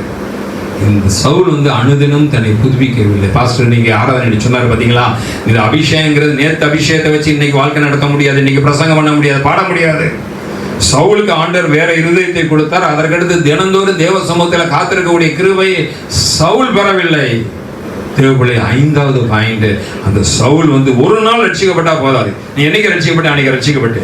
கல்யாணம் பண்ணும்போது சொல்லுவாங்க, என்னைக்கு கல்யாணம் ஆச்சு? ஒரு குறிப்பிட்ட தேதி சொல்லுவாங்க. 8/12/1995 அப்படின்னு சொல்லி ஏதாவது ஒரு டேட் சொல்லலாம். அது மாதிரி என்னைக்கு ரட்சிக்கப்பட்டீங்க, என்னைக்கு பரிசுத்தாயப்பட்டீங்க, இன்னைக்கு பட்டேன், அதோட அவ்வளோதான் முடிஞ்சிச்சு. அதுக்கப்புறம் டெய்லி நடக்கணும். கல்யாணம் டெய்லி நடக்க முடியாது. ஆனால் இது என்ன செய்யணும்? கோபமா இருக்கீங்களா? டெய்லி நீங்க காத்திருக்கணும் தேவ சமூகத்தில். வண்டிக்கு பெட்ரோல் டெய்லி போடுறோமா இல்லையா? அது தட்டுப்பாடு வருதுன்னு சொன்னால் அவன் டேங்கை நிரப்புறான். அதை சொன்னான், டேங்கை நிரப்பி வழி வரைக்கும் போடியாங்கிறான். பஞ்சம் வந்தோன்னு அதுலலாம் தெளிவா இருக்கும், இதுல தெளிவா இல்லை. டெய்லி தேவ சமூகத்தில் சவுல் அதில் கோட்டை விட்டான். 4வது ஒரு நபருக்குள்ள போகிறோம். மத்திய 25வது அதிகாரம் 27 to 30 நாம் பார்க்க போறோம். இவங்கெல்லாம் எப்படியெல்லாம் தேவ மகிமை இழக்கிறாங்கிற காரியத்தை பார்த்துவிட்டு எப்படி அதை தக்க வைத்துக் கொள்ள வேண்டுங்கிற காரியத்தை நம்ம பார்க்க போறோம். மத்திய 25 27 to 30 குறித்து வாசிக்கும் போது போடுவோமா? மத்திய 25 27 to 30. மத்திய 27, நீ என் பணத்தை காசுக்கார வசத்தில் போட்டு வைக்க வேண்டியதாக இருந்தது, நான் வட்டியோட வாங்கி கொள்வேனே என்றார். அடுத்த வசனம் போடுங்க. அவன் எடுத்திருந்த தாளந்தை எடுத்து 10 தாளத்துடன் கொடுங்கள். அடுத்த வசனம் 25 என்ன சொன்னேன், 20 30 29. அடுத்த வசனம் போடுங்க. அடுத்த வசனம், பிரயோஜனமற்ற இந்த ஊழியக்காரனை புறம்பான இருளை தள்ளி போடுங்கள். தேவனுடைய ஆண்டவர் அவனை அங்கே இருக்கார். உனக்கு என்ன வரத்தை கர்த்தர் கொடுத்தாரோ அதை நீ புடைச்சு வைக்காத. சில பேர் இந்த வசனம் எது திரும்ப வச்சுக்கிறாங்க, வட்டி கொடுக்கறது வச்சுக்கிறாங்க. ஃபைனான்ஸ் வியாபாரம் செய்ய சொல்லி ஆண்டவர் சொல்லியிருக்காருங்கிறாங்க. இது அதுக்காக சொல்லி இன்வெஸ்ட்மெண்ட் பற்றி பேசுகிறாரு. இதேபோல இந்த இடத்துல என்ன செய்ய வேண்டும் என்றால், ஆண்டவருக்கு உனக்கு கொடுத்த வரத்தை புதைத்து வைக்காதே. இந்த இடத்துல வாசிக்கிறோம், உனக்கு என்ன கிருபை கொடுத்துருக்காரோ அதை பயன்படுத்த ஆரம்பி. பயன்படுத்துகிற இடத்துக்கு உன்னை கொண்டு போவா. நீ ஞாயிற்றுக்கிழமை சர்ச்சுக்கு வரீங்க, நல்ல செய்தியை கேட்குறீங்க. ஒரு வேளை நான் உங்களுக்கு மைக் கொடுக்க முடியாது. ஒரு சர்ச்சுக்கு ஒரு ஊழியக்காரர் போயிருந்தா ஒரு 10 மைக் இருந்துச்சா கொயருக்கு. அடுத்து இங்கிட்டு பார்த்தாரா, இங்கிட்டு ஒரு ஏற்பட்ட மைக் இருந்துச்சு. அடுத்து பார்த்தா சர்ச்சிலே மைக்கு நிறைய இருந்துச்சு. இந்த ஊழியக்காரர்கள் புரியலையே, தொங்குதான் மைக் அங்கிட்ட சீரியல் செட்டு மாதிரி. இந்த ஊழியக்காரர் இந்த பாஸ்டர் பிரசங்கம் முடிச்சவரை கேட்டாரா, நான் பல சர்ச்சுக்கு போயிருக்கேன், மைக் ஒரு 4-5 பார்த்துருக்கேன், இது இங்கே தொங்குதான், இங்கே தொங்குதான், இங்கே தொங்குது, இங்கிட்டு ஒரு 10 மைக்கு இங்கே போய் சொன்னாரா, என் சபை விசுவாசிக்கு மைக்கை கொடுக்கலைன்னா ஒருத்தன் சர்ச்சுக்கு வர மாட்டாங்க. என்னது, நீங்க யாரும் அப்படி இல்லை. அலையிலையா அங்கெங்க தொங்குதான், எல்லா இடத்துலையும் தொங்குதான். கேட்டேன், என்னையாண்ணா, யார் யாரும் வந்து பேசணுமா பேசிக்க, யார் யார் பாடணுமா பாடிக்க, யார் யார் ஆராதிக்கணுமா ஆராதிக்க. தேவ பிள்ளையே, சில நேரங்களிலே நமக்கு அவனை பயன்படுத்துறதுக்கு சில இடத்த கர்த்தர் வச்சிருப்பாரு. உனக்கு சில டீமை வச்சிருப்பாரு கர்த்தர். நீ பிரகாசிப்பாரு. இந்த சக்தியெல்லாம் இப்போ அனுப்பியிருக்கேன். வேற ஒரு சர்ச்சில் கீபோர்ட் போட போயிருக்கான் சக்தி. தேவனோட பிள்ளையை உன்னை கர்த்தர் யுத்த நாளுக்கு ஆயத்தம் பண்ண பிறகு கர்த்தர் உன்னை எடுத்து பயன்படுத்த. நாங்கள் அவனுக்கு வாசலை திறக்கலை. இங்கேருந்து ஃபோன் கால், அடுத்து அவனுக்கு அனுப்பணும், அவனை அனுப்பணும். இங்கே சர்ச்சுக்குள்ள உங்களை தடவை கொடுத்து கொண்டு போவான். அங்கே தான் குத்துவாங்க. அந்த இடத்துல இருந்தால் தான் நீ வளருவ. அங்கே குறைய சொல்லுவாங்க. குறைய சொல்கிற இடத்துல இருந்தால் தான் நீ மோல்டாவ. தங்க மோல்டானா சில மோல்டிங் ப்ராசஸ்க்குள்ளே போகணும். தேவ பிள்ளையே, உனக்கு ஒரு வாசல் திறக்கப்படும். நீ அதுக்கு ஆயத்தமாக இந்த இடத்துல வாசிக்கிறோம். தாளத்தை புதைத்தவன் ஆண்டவர் கிருபையா வரத்தால நீ புதைச்சு வைக்கும் போது தேவ மகிமைகள். அடுத்து ஒன்னே ஒன்று வாசிக்கிறோம். மத்திய 22 11 14. அதுக்கு பாசிட்டிவ் பார்க்க போறோம். அது நேரம் ஆகிட்டு இருக்கு. மத்திய 22 11 14. இப்படியெல்லாம் கர்த்தருடைய மகிமையை பாதுகாக்கிறது காரியத்தை குறித்து பார்த்து கொண்டிருக்கிறோம். இந்த மெத்தடெல்லாம் நீ பின்பற்றினா கர்த்தர் உங்களோட இருப்பாரு. சிறைச்சாலை கதவு உன்னை அடைக்க முடியாது. யோபை சுற்றிலும் வேலி இருந்த மாதிரி கர்த்தருடைய வேலி இருக்கும். இயேசுவை பிடிக்க வந்தவனை நான் தான் பின்னிட்டு விழுந்தானா, இந்த வல்லமை உனக்கு தருவார். மத்திய 22 11 14 வசனம். விருந்தாளிகளை பார்க்க முடிய ராஜா உள்ள பிரவேசிக்கும் போது கல்யாண வஸ்திரம் தரித்திராத ஒரு மனுஷன் கிடையாது. கல்யாண வீட்டுக்கு போறாரு, ஆனா அந்த மனுஷனுக்கு என்ன வஸ்திரம் இல்லை, கல்யாண வஸ்திரத்தை இல்லை என்று கண்டு அடுத்த வசனம், கல்யாண வஸ்திரம் இல்லாதவனா எப்படா நீங்க வந்தா என்று கேட்டான். அவன் பேசாமல் இருந்தான். ராஜா பணிவிடைக்காரரை நோக்கி, இவனை கையும் காலும் கட்டி கொண்டு போய் அழுகையும் பற்கடிப்பும் உள்ள புறமான இருளில் போடுங்கள் என்றார். அடுத்த வசனம், அழைக்கப்பட்டவர் அநேகர், தெரிந்து கொள்ளப்பட்டவர் சிலர். தேவபிள்ளை, இதுல நடந்த சம்பவம் என்ன தெரியுமா? இவன் கல்யாண வீட்டுக்குள்ள வாசல் வழியா வரல, காம்பவுண்ட் வால் வழியா இது வந்துட்டான். கர்த்தர் உன்னை எதற்கு அழைத்திருக்கிறாரோ, இல்லாவிட்டால் கர்த்தர் வாசலை எப்ப திறக்கிறாரோ அது வரைக்கும் நீங்கள் நானும் காத்திருக்க வேண்டியது அவசியம். தேவ சித்தத்திற்குள்ளே நீங்கள் நானும் போக வேண்டியது அவசியம். ஒரு காலத்துல கர்ப்ப வேதனை வந்ததான் பிள்ளை எடுத்து இருந்தான். இவங்களே சொல்றாங்க, டாக்டர் என்னை ஆப்ரேஷன் பண்ணி குழந்தைய எடுத்துருங்க, நாளைக்கு ஃப்ரீ டெலிவரிமா, உனக்கு நார்மல் டெலிவரி வரும், வேணாம் வழின்னா வரும், இன்னைக்கு இப்பயே அறுத்து எடுத்துருங்க, உடம்பு கெட்டு போகுமே பரவாயில்ல, காசாயமே பரவாயில்லை, இன்னைக்கு உலகம் அப்படி போய்விட்டது. தேவன் உனக்கு வாசலை திறக்கிற வரைக்கும் நீ நானும் காத்திருக்கணும். இது எப்படி சொல்றாருன்னா, அந்த கல்யாண வீட்டுக்குள்ள நுழையும் போது என்ட்ரன்ஸ்ல 2 பேர் இருக்கான். இப்படி பரலோகத்தில் தேவதூதர் இருக்கிற மாதிரி. அவன் செக் பண்ணி தான் உள்ள விடுறான். என்ன செக் பண்ணி உள்ள விடுறான்னா, கல்யாண வஸ்திரம் யார் தரித்திருக்காங்களோ அவனை தான் செக். இப்படியெல்லாம் இருக்கும்போது நீ எப்படா உள்ள வந்தேன்னு பார்த்தா இவன் காம்பவுண்ட் வால் ஏறி குச்சி வந்துட்டான். தேவபிள்ளைய ஐந்தாவது ஒரு காரியம், தேவன் அழைக்காமல் தேவன் தெரிந்து கொள்ளாமல் உள்ள வந்துடக்கூடாது. அழைப்புனா என்ன தெரியுமா? இப்போ எனக்கு கல்யாண பத்திரிகை கொடுப்பாங்க சில பேர் வீட்டுக்கு வந்து, பாஸ்மாஜன் பேர்னா எழுத வேணாம், பாஸ்டர் பால், அது ரெவரண்ட் பால் ரமேஷ் என்னமோ போட்டு. இதுக்கு நான் அழைக்கப்பட்டவன். இதுக்கு பேர் என்னது? நான் யாரு? அழைக்கப்பட்டவன். அதுக்கு நான் எப்படி போவேன்? ஒன்று தாலி கட்டுற நேரம் போவேன், இல்லாட்டி சாப்பிட்ற நேரம் போயிட்டு தலையை கட்டிட்டு முயற்சி செஞ்சுட்டு வந்துடுவேன். சிலர் வந்து என்கிட்ட பத்திரிகை கொடுப்பாங்க, அந்த பத்திரிகையில் போடப்பட்டிருக்கோம் அவங்க பாஸ்டர் தலைமையிலும் பால் ரமேஷ் பாஸ்டர் முன்னிலையிலும் திருமணம் நடக்குன்னு போட்டிருப்பாங்க. நான் அந்த மேரேஜ் ரிஜிஸ்டாராக இருக்கேன். பத்திரிகையில் என்ன போட்டிருப்பாங்க? அது வந்து அழைக்கப்பட்டேன். இது இப்போ நான் தெரிந்து கொள்ளப்பட்டவங்க லிஸ்ட்டில் வந்துட்டேன். அப்போ தெரிந்து கொள்ளப்பட்டவங்க லிஸ்ட்டில் வந்தோன்னா நான் கல்யாணத்தில் எப்போ போகணும்? 9 மணிக்கு கல்யாணம்னா மாப்பிள்ளை கூட 9 மணிக்கு மேலே தான் வருவார். நான் 8:30 மணிக்கு இங்கே போயிருக்கணும். நான் தெரிந்து கொள்ளப்பட்டவன். இந்த கல்யாண வீட்டுக்கு போய் அரேஞ்ச்மெண்ட்ஸ் பண்ணணும். சேரை எப்படி போடணும், கையெழுத்து வாங்கும்போது டேபிள் எப்படி போடணும், இதை இப்படி போடணும், இதை இந்த அரை மணி நேரம் முன்னுக்கு போய் ஆர்கனைசேஷன் பண்ணணும். பாட்டு யார், செய்தி யார், இதை யார் கோஆர்டினேட். அப்படி சில பாஸ்டருக்கு ஒன்றுமே தெரியாது. எல்லாத்தையும் நான் தான் அரேஞ்ச் பண்ணணும். கிட்டத்தட்ட 1/2 hour முன்னுக்கு போகணும். தெரிந்து கொள்ளப்பட்டார். அழைக்கப்பட்ட எப்படி போவேனா? ஒரு பத்திரிகை கொடுத்தாங்க என்கிட்ட. 80 பக்கம் அன்ரூல் நோட் படித்த மாதிரி இருந்துச்சு. பத்திரிகை 2 பக்கத்தை பார்த்துருக்கேன். உள் பேப்பராக வச்சுருந்தாங்க. கிட்டத்தட்ட ஒரு 500 பேர் உள்ளே இருக்குன்னு நினைக்கிறேன். என்ன பேர்? நான் கேட்டேன், இவ்வளோ பேரை வாசிக்கிறதுக்கு ஒரு நாள் தேவைப்படுவேன்னு. எதுக்கு இவ்வளோ பேரை போட்டிங்கன்னு? இது இப்போ தெரிந்து கொள்ளப்பட்டவர்கள் மொய்க்கு வெயிட்டாக வரும். மொய் எப்படி வருமா? தெரிந்து கொள்ளப்பட்டவர்கள் நீங்கள் இருந்தீங்கன்னா மொய் எப்படி செய்யணுமா? நீங்கள் பார்த்தது எல்லாத்தையும் உள் பேப்பராக இருக்கு. நான் பத்திரிக்கைங்கிற ஒரு அட்டையை பார்த்துருக்கேன், ஒரு சிங்கிள் பேப்பரை பார்த்துருக்கேன். இது எடுக்க உள்ளே வந்துருக்கு. தாய் மாமா லிஸ்ட்டு, வர லிஸ்ட்டு, அந்த லிஸ்ட்டு. காலம் தான் கல்யாணத்துக்கு வந்த எல்லா பேரும் இங்கே இருக்கு. அவங்களாம் தெரிந்து கொள்ளப்பட்டவர்கள். ஒன்று நீ தெரிந்து கொள்ளப்படணும், இல்லாட்டி அழைக்கப்படணும். ஆனால் நீ கர்த்தருடைய சித்தம் இல்லாமல் ஒரு காரியத்தை உடைச்சிட்டு போனீங்கன்னா தேவ மகிமை இறந்துடுவார். காத்திருக்கேன். கர்த்தர் உங்களை உயர்த்தும்படிக்கு அவருடைய பலத்த கருத்திற்குள்ளே. இப்போ நான் ஏதாச்சும் ஒரு கூட்டத்தில் போய் சேர்றேன்னு வச்சுக்கலேன், ஒரு ஊழியர்கள் கூட்டத்தில் சேர்ந்தாலும் என் மேலே ஏதாச்சும் கிருப வரங்கள் இருந்தால் அதை உடனே நான் வெளிப்படுத்தணும் விரும்பக்கூடாது. நீங்களும் ஒரு சர்ச்சுக்கு போகிறீங்க, இப்போ இங்கே இருக்கீங்க, வெளியூருக்கு போகிறீங்க, ஒரு புது சர்ச்சுக்கு போகிறீங்க, உங்களுக்கு பாடக்கூடிய டேலண்ட் இருக்கும், பிரசங்கம் பண்ணக்கூடிய டேலண்ட் இருக்கும். எடுத்தோட போய் காட்டாதீங்க. கொஞ்ச நாள் கர்த்தர் உங்களை அமைதியாக தான் இங்கே வச்சுருப்பாரு. ஒரு டேலண்ட், ஒரு திறமை எல்லாம் புதைக்கப்பட்டு தான் வச்சுருக்கணும். அடுத்து கர்த்தர் ஏற்ற நேரம் வரும்போது உன்னை கொண்டு வர பற்றிங்களா கொடுக்குற ஒரு செய்தியில், கொடுக்குற ஒரு ஆராதனையில் சபையை கலக்கும். அது வரைக்கும் நீ காத்திருக்கணும். அவசரப்பட்டுறாத. என்ன செஞ்சிடாத?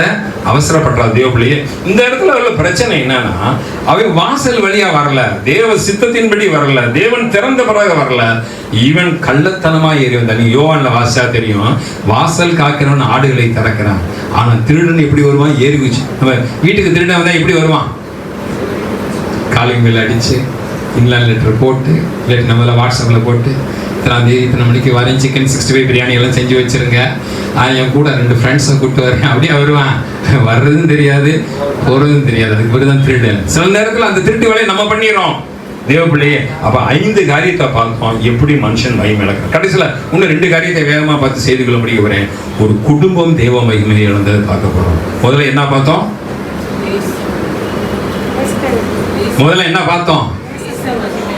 தேசம் மகிமை இழக்கிறத பார்த்தோம். இந்திய தேசம் இப்போதைக்கு கொஞ்சம் மகிமை வச்சிருக்கு. அதனால தான் குண்டுனா வந்து உழுகலை. குண்டு உழுகாமல் நம்ம நிம்மதியை தூங்குறோம். அவையோட குண்டா போட்டு இருக்காங்க. எங்க நாய் வெடி சத்தம் கேட்டாலும் பாருங்க, குண்டுனா போட்ட என்ன பாருங்க. தேசத்தை கர்த்தர் பாதுகாத்துட்டு இருக்காரு. ஏதோ எல்லை பாதுகாப்பு வீரர்கள் பாதுகாக்கிறாங்க, அதனால இல்ல. தேவ பிள்ளைகளை உங்க ஜெபத்துல தேவன் இந்திய தேசத்துல சமாதானத்தை கட்டளையிட்டு இருக்காரு. 2வது ஒரு தனிப்பட்ட மனுஷனுடைய மகிமை. 3வது ஒரு குடும்பத்தை குறித்து பார்க்க போறோம். 1 சாமுவேல் 2வது அதிகாரத்துல ஏலி குடும்பத்தை பற்றி போடப்பட்டிருக்கு. 1 சாமுவேல் அது குறிச்சிங்க, அதை வாசிக்க நேரம் இல்லை, எல்லாருக்கும் தெரிஞ்ச போது தான் நான் அதுக்கு பாசிட்டிவ் பற்றி பேசணும் இல்லையா. 1 சாமுவேல் குறிச்சிங்க வசனத்தை போட வேண்டும், வாசிக்க நேரம் இல்லை. 1 சாமுவேல் 2, 12, 16, 31. இதில் ஏலியின் குடும்பத்தை குறித்து கர்த்தர் சொல்றாரு. அந்த ஏலியின் குடும்பத்தை உன் குடும்பத்தை விட்டு கர்த்தருடைய மகிமை போச்சு. இந்த ஏலியின் பிள்ளைகள் பரிதானம் வாங்கினாங்க. பலி செலுத்தும் போது ஆண்டவருக்கு செலுத்த வேண்டிய கொழுப்பை தான் எடுத்தான். அப்போ கர்த்தர் சொல்றாரு, ஏலி ஆசாரியன் பெரிய அழைப்புப்பட்டவன் தான், ஆனால் அந்த குடும்பத்தை விட்டு தேவ மகிமை போனதை பார்க்கணும். குறிச்சுங்க. என்ன 16, 26 to 32. கோராகை குறித்து பார்க்கிறோம். அவன் லேவி கோத்திரத்தை சேர்ந்தவன் தான், அவன் பெரிய அழைப்பு பெற்றவன் தான். ஆனால் மோசையோடு பிரச்சனை உண்டாக்கும் போது அவன் மட்டுமல்ல, அவன் மனைவி, குழந்தைகள் எல்லாமே பூமியை விழுங்கியதுன்னு போடப்பட்டிருக்கு. இப்படி உன் குடும்பத்தில் கர்த்தருடைய மகிமை இருக்கணும். எங்க மகிமை இருக்கணும்? குடும்பத்தில் கர்த்தருடைய மகிமை இருக்கணும். முதல்ல தேசத்துல மகிமை இருக்க வேண்டும். எங்க மகிமை இருக்க வேண்டும்? நமக்கு என்னங்க, எவன் வந்தா எனக்கு என்னங்கிற ஆட்சி கிடையாது. போடுற சட்டங்கள் எல்லாம் பயங்கரமான சட்டங்கள் போட்டாங்க வச்சுங்களேன். உங்க அப்பா கிறிஸ்டினு, உங்க தாத்தா கிறிஸ்டினா இருந்தா தான் நீ சர்ச்சுக்கு வரணும் போடலாம். மதமாற்ற தடை சட்டம் ஒவ்வொரு தேசத்துக்கும் ஒவ்வொரு மாநிலத்துக்கும் ஒவ்வொரு மாதிரி போட்டாங்க. யூபியில் போட்டது எப்படின்னா, ஒரு ஆணும் பெண்ணும் திருமணம் பண்ணும்போது, திருமணம் பண்ண பிறகு இந்த திருமணமான பெண், நான் ஒரு இந்து, என்னை கட்டாயப்படுத்தி இவர் கிறிஸ்தவ மாற்றினார்னு சொன்னார்னா மாப்பிள்ளை 10 வருஷம் ஜெயிலுக்கு போகணும். எஸ்சி எஸ்டின்னு 20 வருஷம் போகணும். நம்ம ஊரில் எப்படி மதமாற்ற சட்டம் போட்டாங்கன்னா, ஞானசனம் கொடுத்தா 10 வருஷம் ஜெயிலுக்கு போகணும். ஒவ்வொரு மதமாற்ற சட்டத்தும் பல விதத்தில் இருக்கு. நீங்கள் அந்த ஜெயலலிதா போட்ட மாதிரி நினச்சிக்கிறாங்க. சட்டங்கள் மாறும். தேவப்பிள்ளை, இன்னைக்கு தேசம் நல்லா இருக்க வேண்டும். தேசம் நல்லா இருக்க வேண்டும். ஒரே ஒரு சாட்சி நான் சொல்கிறேன். நேற்று இருந்துட்டு ஒரு ஊழியர் சொல்கிறேன். சுவிட்சர்லாந்தில் ஒரு சின்ன ஜெபக்குழு கூடியிருக்காங்க. அந்த ஜெபக்குழு ஒரு 10 பேர் கூடியிருக்காங்க. கூடும்போது ஒரு மனுஷன் மூலமாக கர்த்தர் பேசுகிறாரு.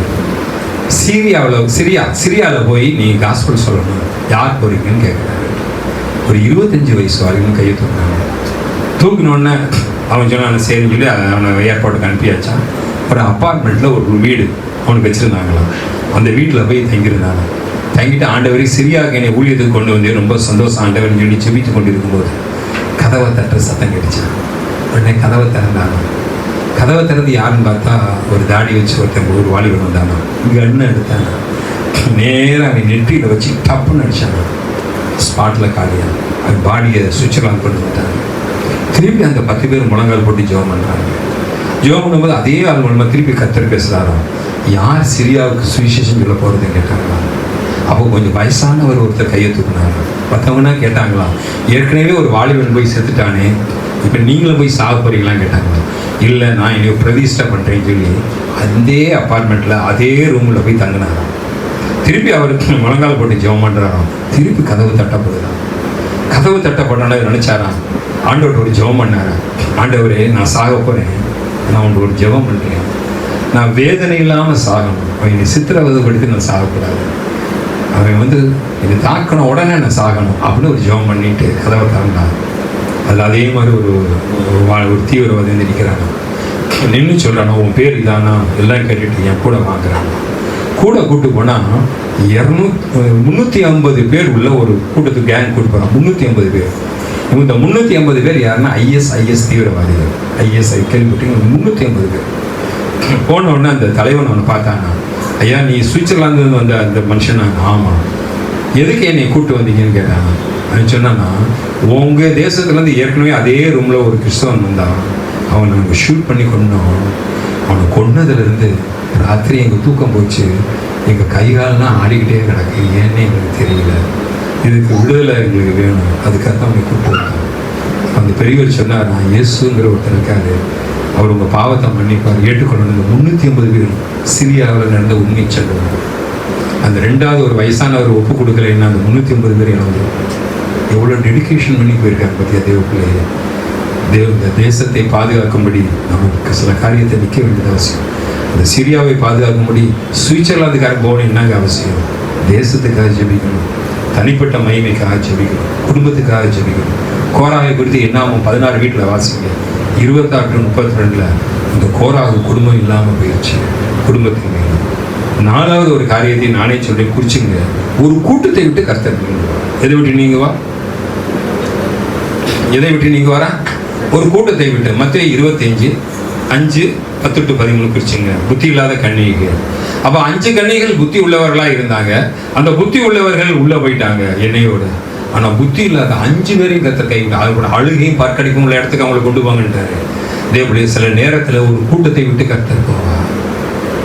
ஒரு ஊழியக்காரர் சொல்றாரு, அவர் ஊழியம் ஜெப ஊழியம். நேற்று தினத்தில் ஒரு ஊழியக்காரர் வந்தார். 1.25 மணி நேரம் ஜெபம் எடுத்தார். நேரம் போனதே தெரியல. 1.25 மணி நேரம் இது இரவு ஜெபம் போயிருந்தேன். வெறும் ஜெப குறிப்பு தான் கொடுத்தாரு. எனக்கு ஆச்சரியமா இருந்துச்சு. அவர் சொல்றாரு, எங்கெங்கெல்லாம் ஜெப கூட்டம் நடக்குதோ அங்கே என்னை கூப்பிடுவாங்க. அது சின்ன கூட்டமாக இருந்தாலும் பெரிய கூட்டமாக இருந்தாலும் நான் போவேன்.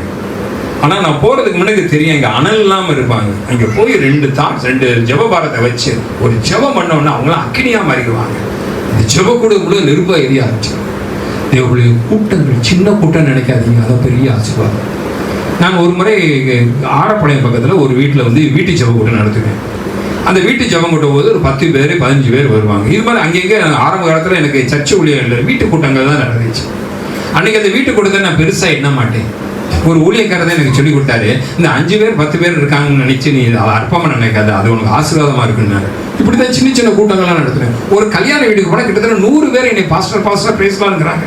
நான் 100 பேரை எங்கடா சந்திச்சேன்னு பார்த்தா அது சின்ன 5 பேரா சந்திச்சேன். பார்த்தீங்களா, இவங்கெல்லாம் ஒன்று சேர்ந்துட்டாங்க. தேவனுடைய கூட்டம் என்று நீ மட்டமாக நினைக்காத, சின்ன கூட்டம் என்று மட்டமாக நினைக்காத.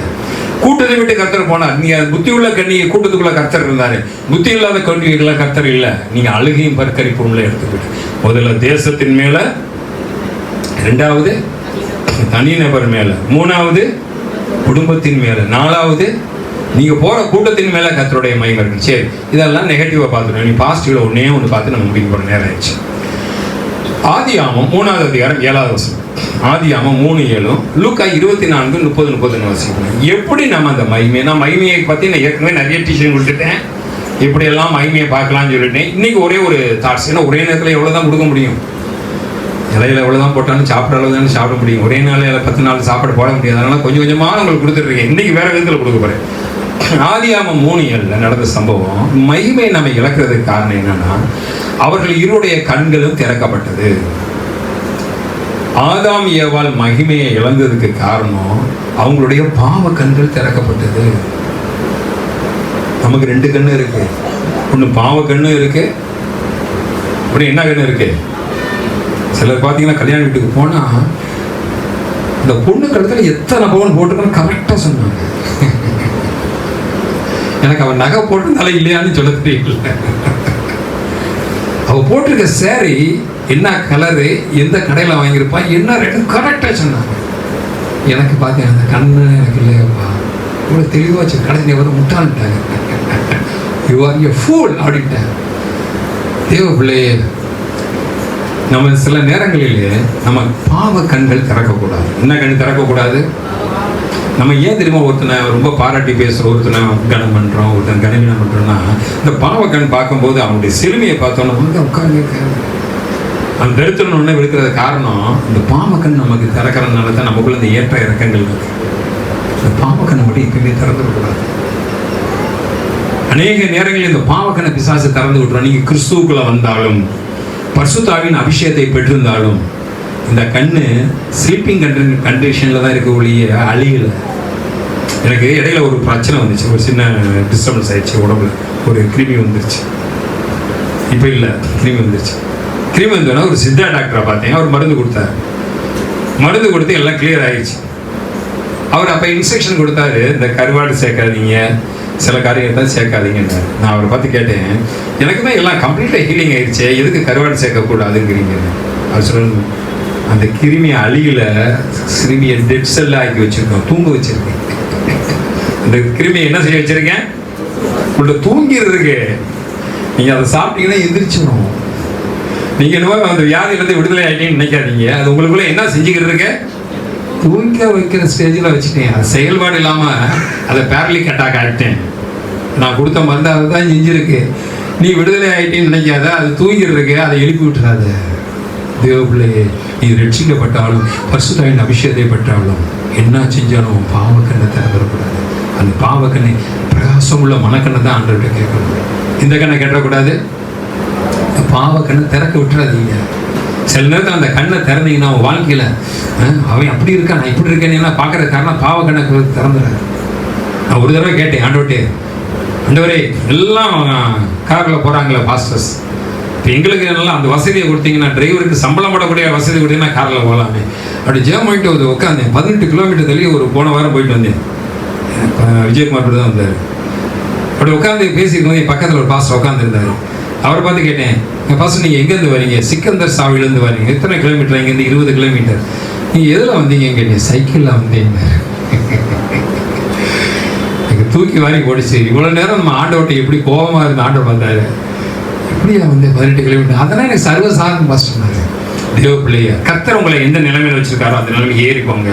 எந்த நிலைமையில உட்கார சொல்றாரோ உட்கார்ந்துருங்க. தேவ பிள்ளைய கண்கள் திறக்கப்பட்டு விடுகிறது.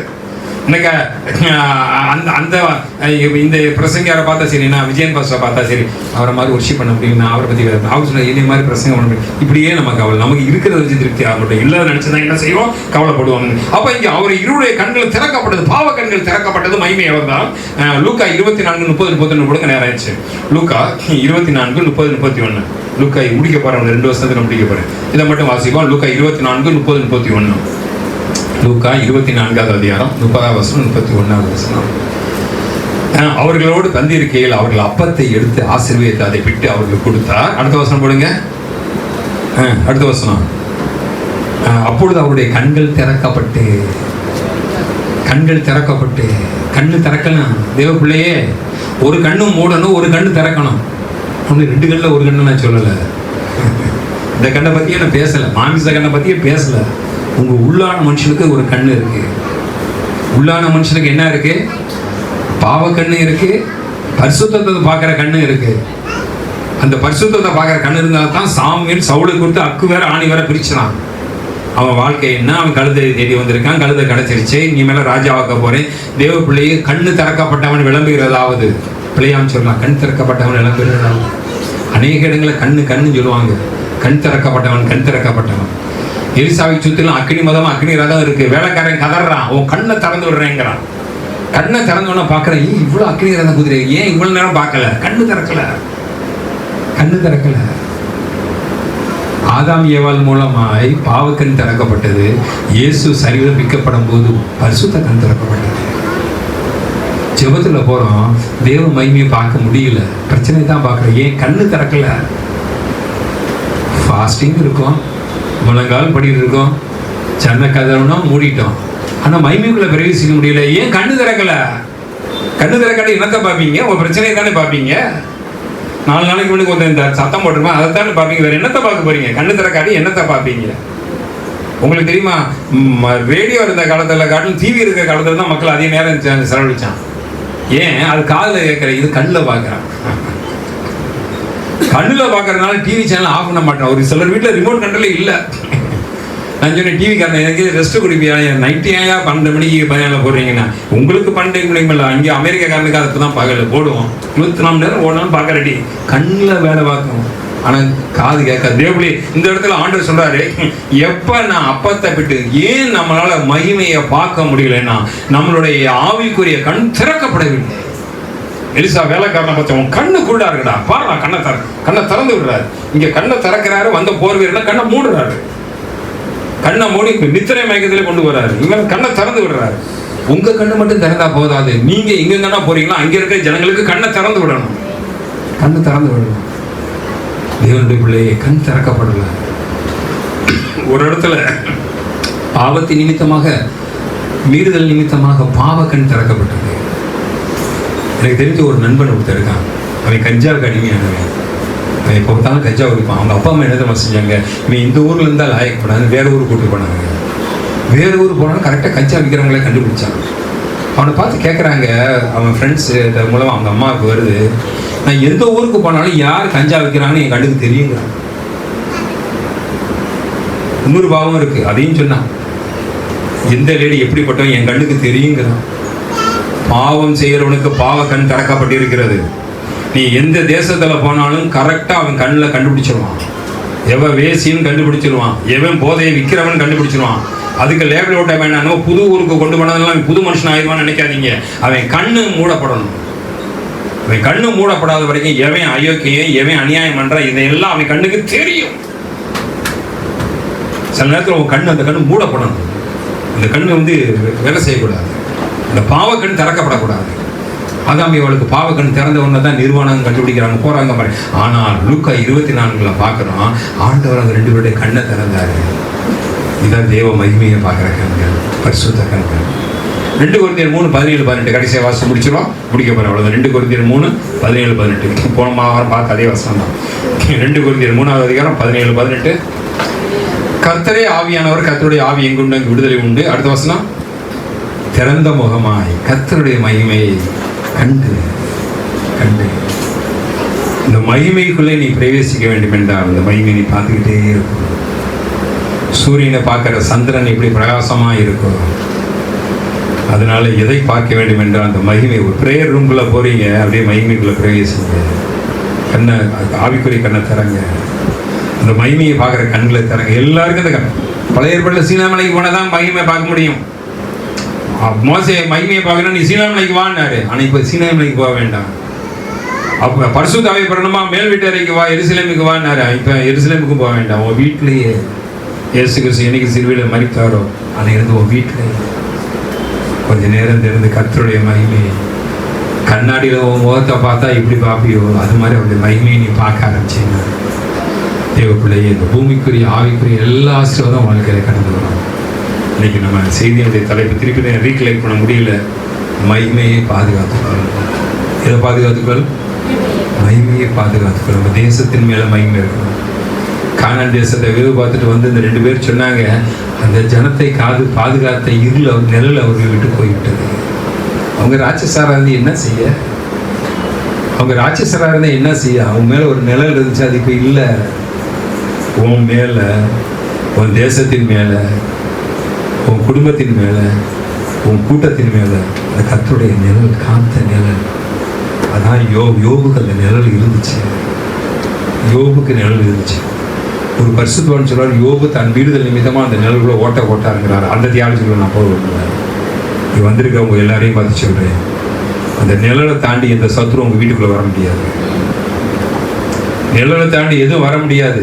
தீராத வியாதி, ஆக்சிடென்ட், காயப்படக்கூடிய காரியங்கள் எதுவும் வராதபடிக்கு அந்த நிழல் உங்களை காத்துக்கொண்டு அந்த மகிமையின் வட்டத்துக்குள்ளே நீ இருக்கும்போது மற்றவங்க கண்ணை திறந்து விடுவாங்க.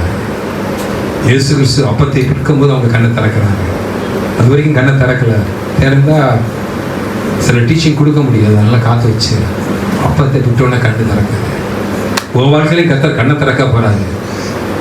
இன்னைக்கு ஒரு பிரசிடென்ட் ஆக வேண்டும்னா மே மாதம் முழுவதும் ரோட்டில் வெயில் அலையணும். அலைஞ்சாதான் எம்எல்ஏ எம்பி ஆக முடியும். ஆனால் யோசிப்பு வெயிலையும் அலையல, மழையிலையும் அலையல, எவனும் ஓட்டு போடலை. ஆனால் பார்வனும் ஆகிட்டான். ஏன்னா அவன் கண்ணு திறக்கப்பட்டிருந்துச்சு. ராஜா சொல்றான், ஒரு சொப்பனை கண்டு அதுக்கு என்ன அர்த்தம்? இதாண்டா அர்த்தம். அவ்வளோதான். நீடா பிரைம் மினிஸ்டர், நீதாண்டா அடுத்த பார்வோன். கண்ணு திறக்கப்பட்டால் நமக்கு இந்த எலெக்ஷனே தேவையில்லை.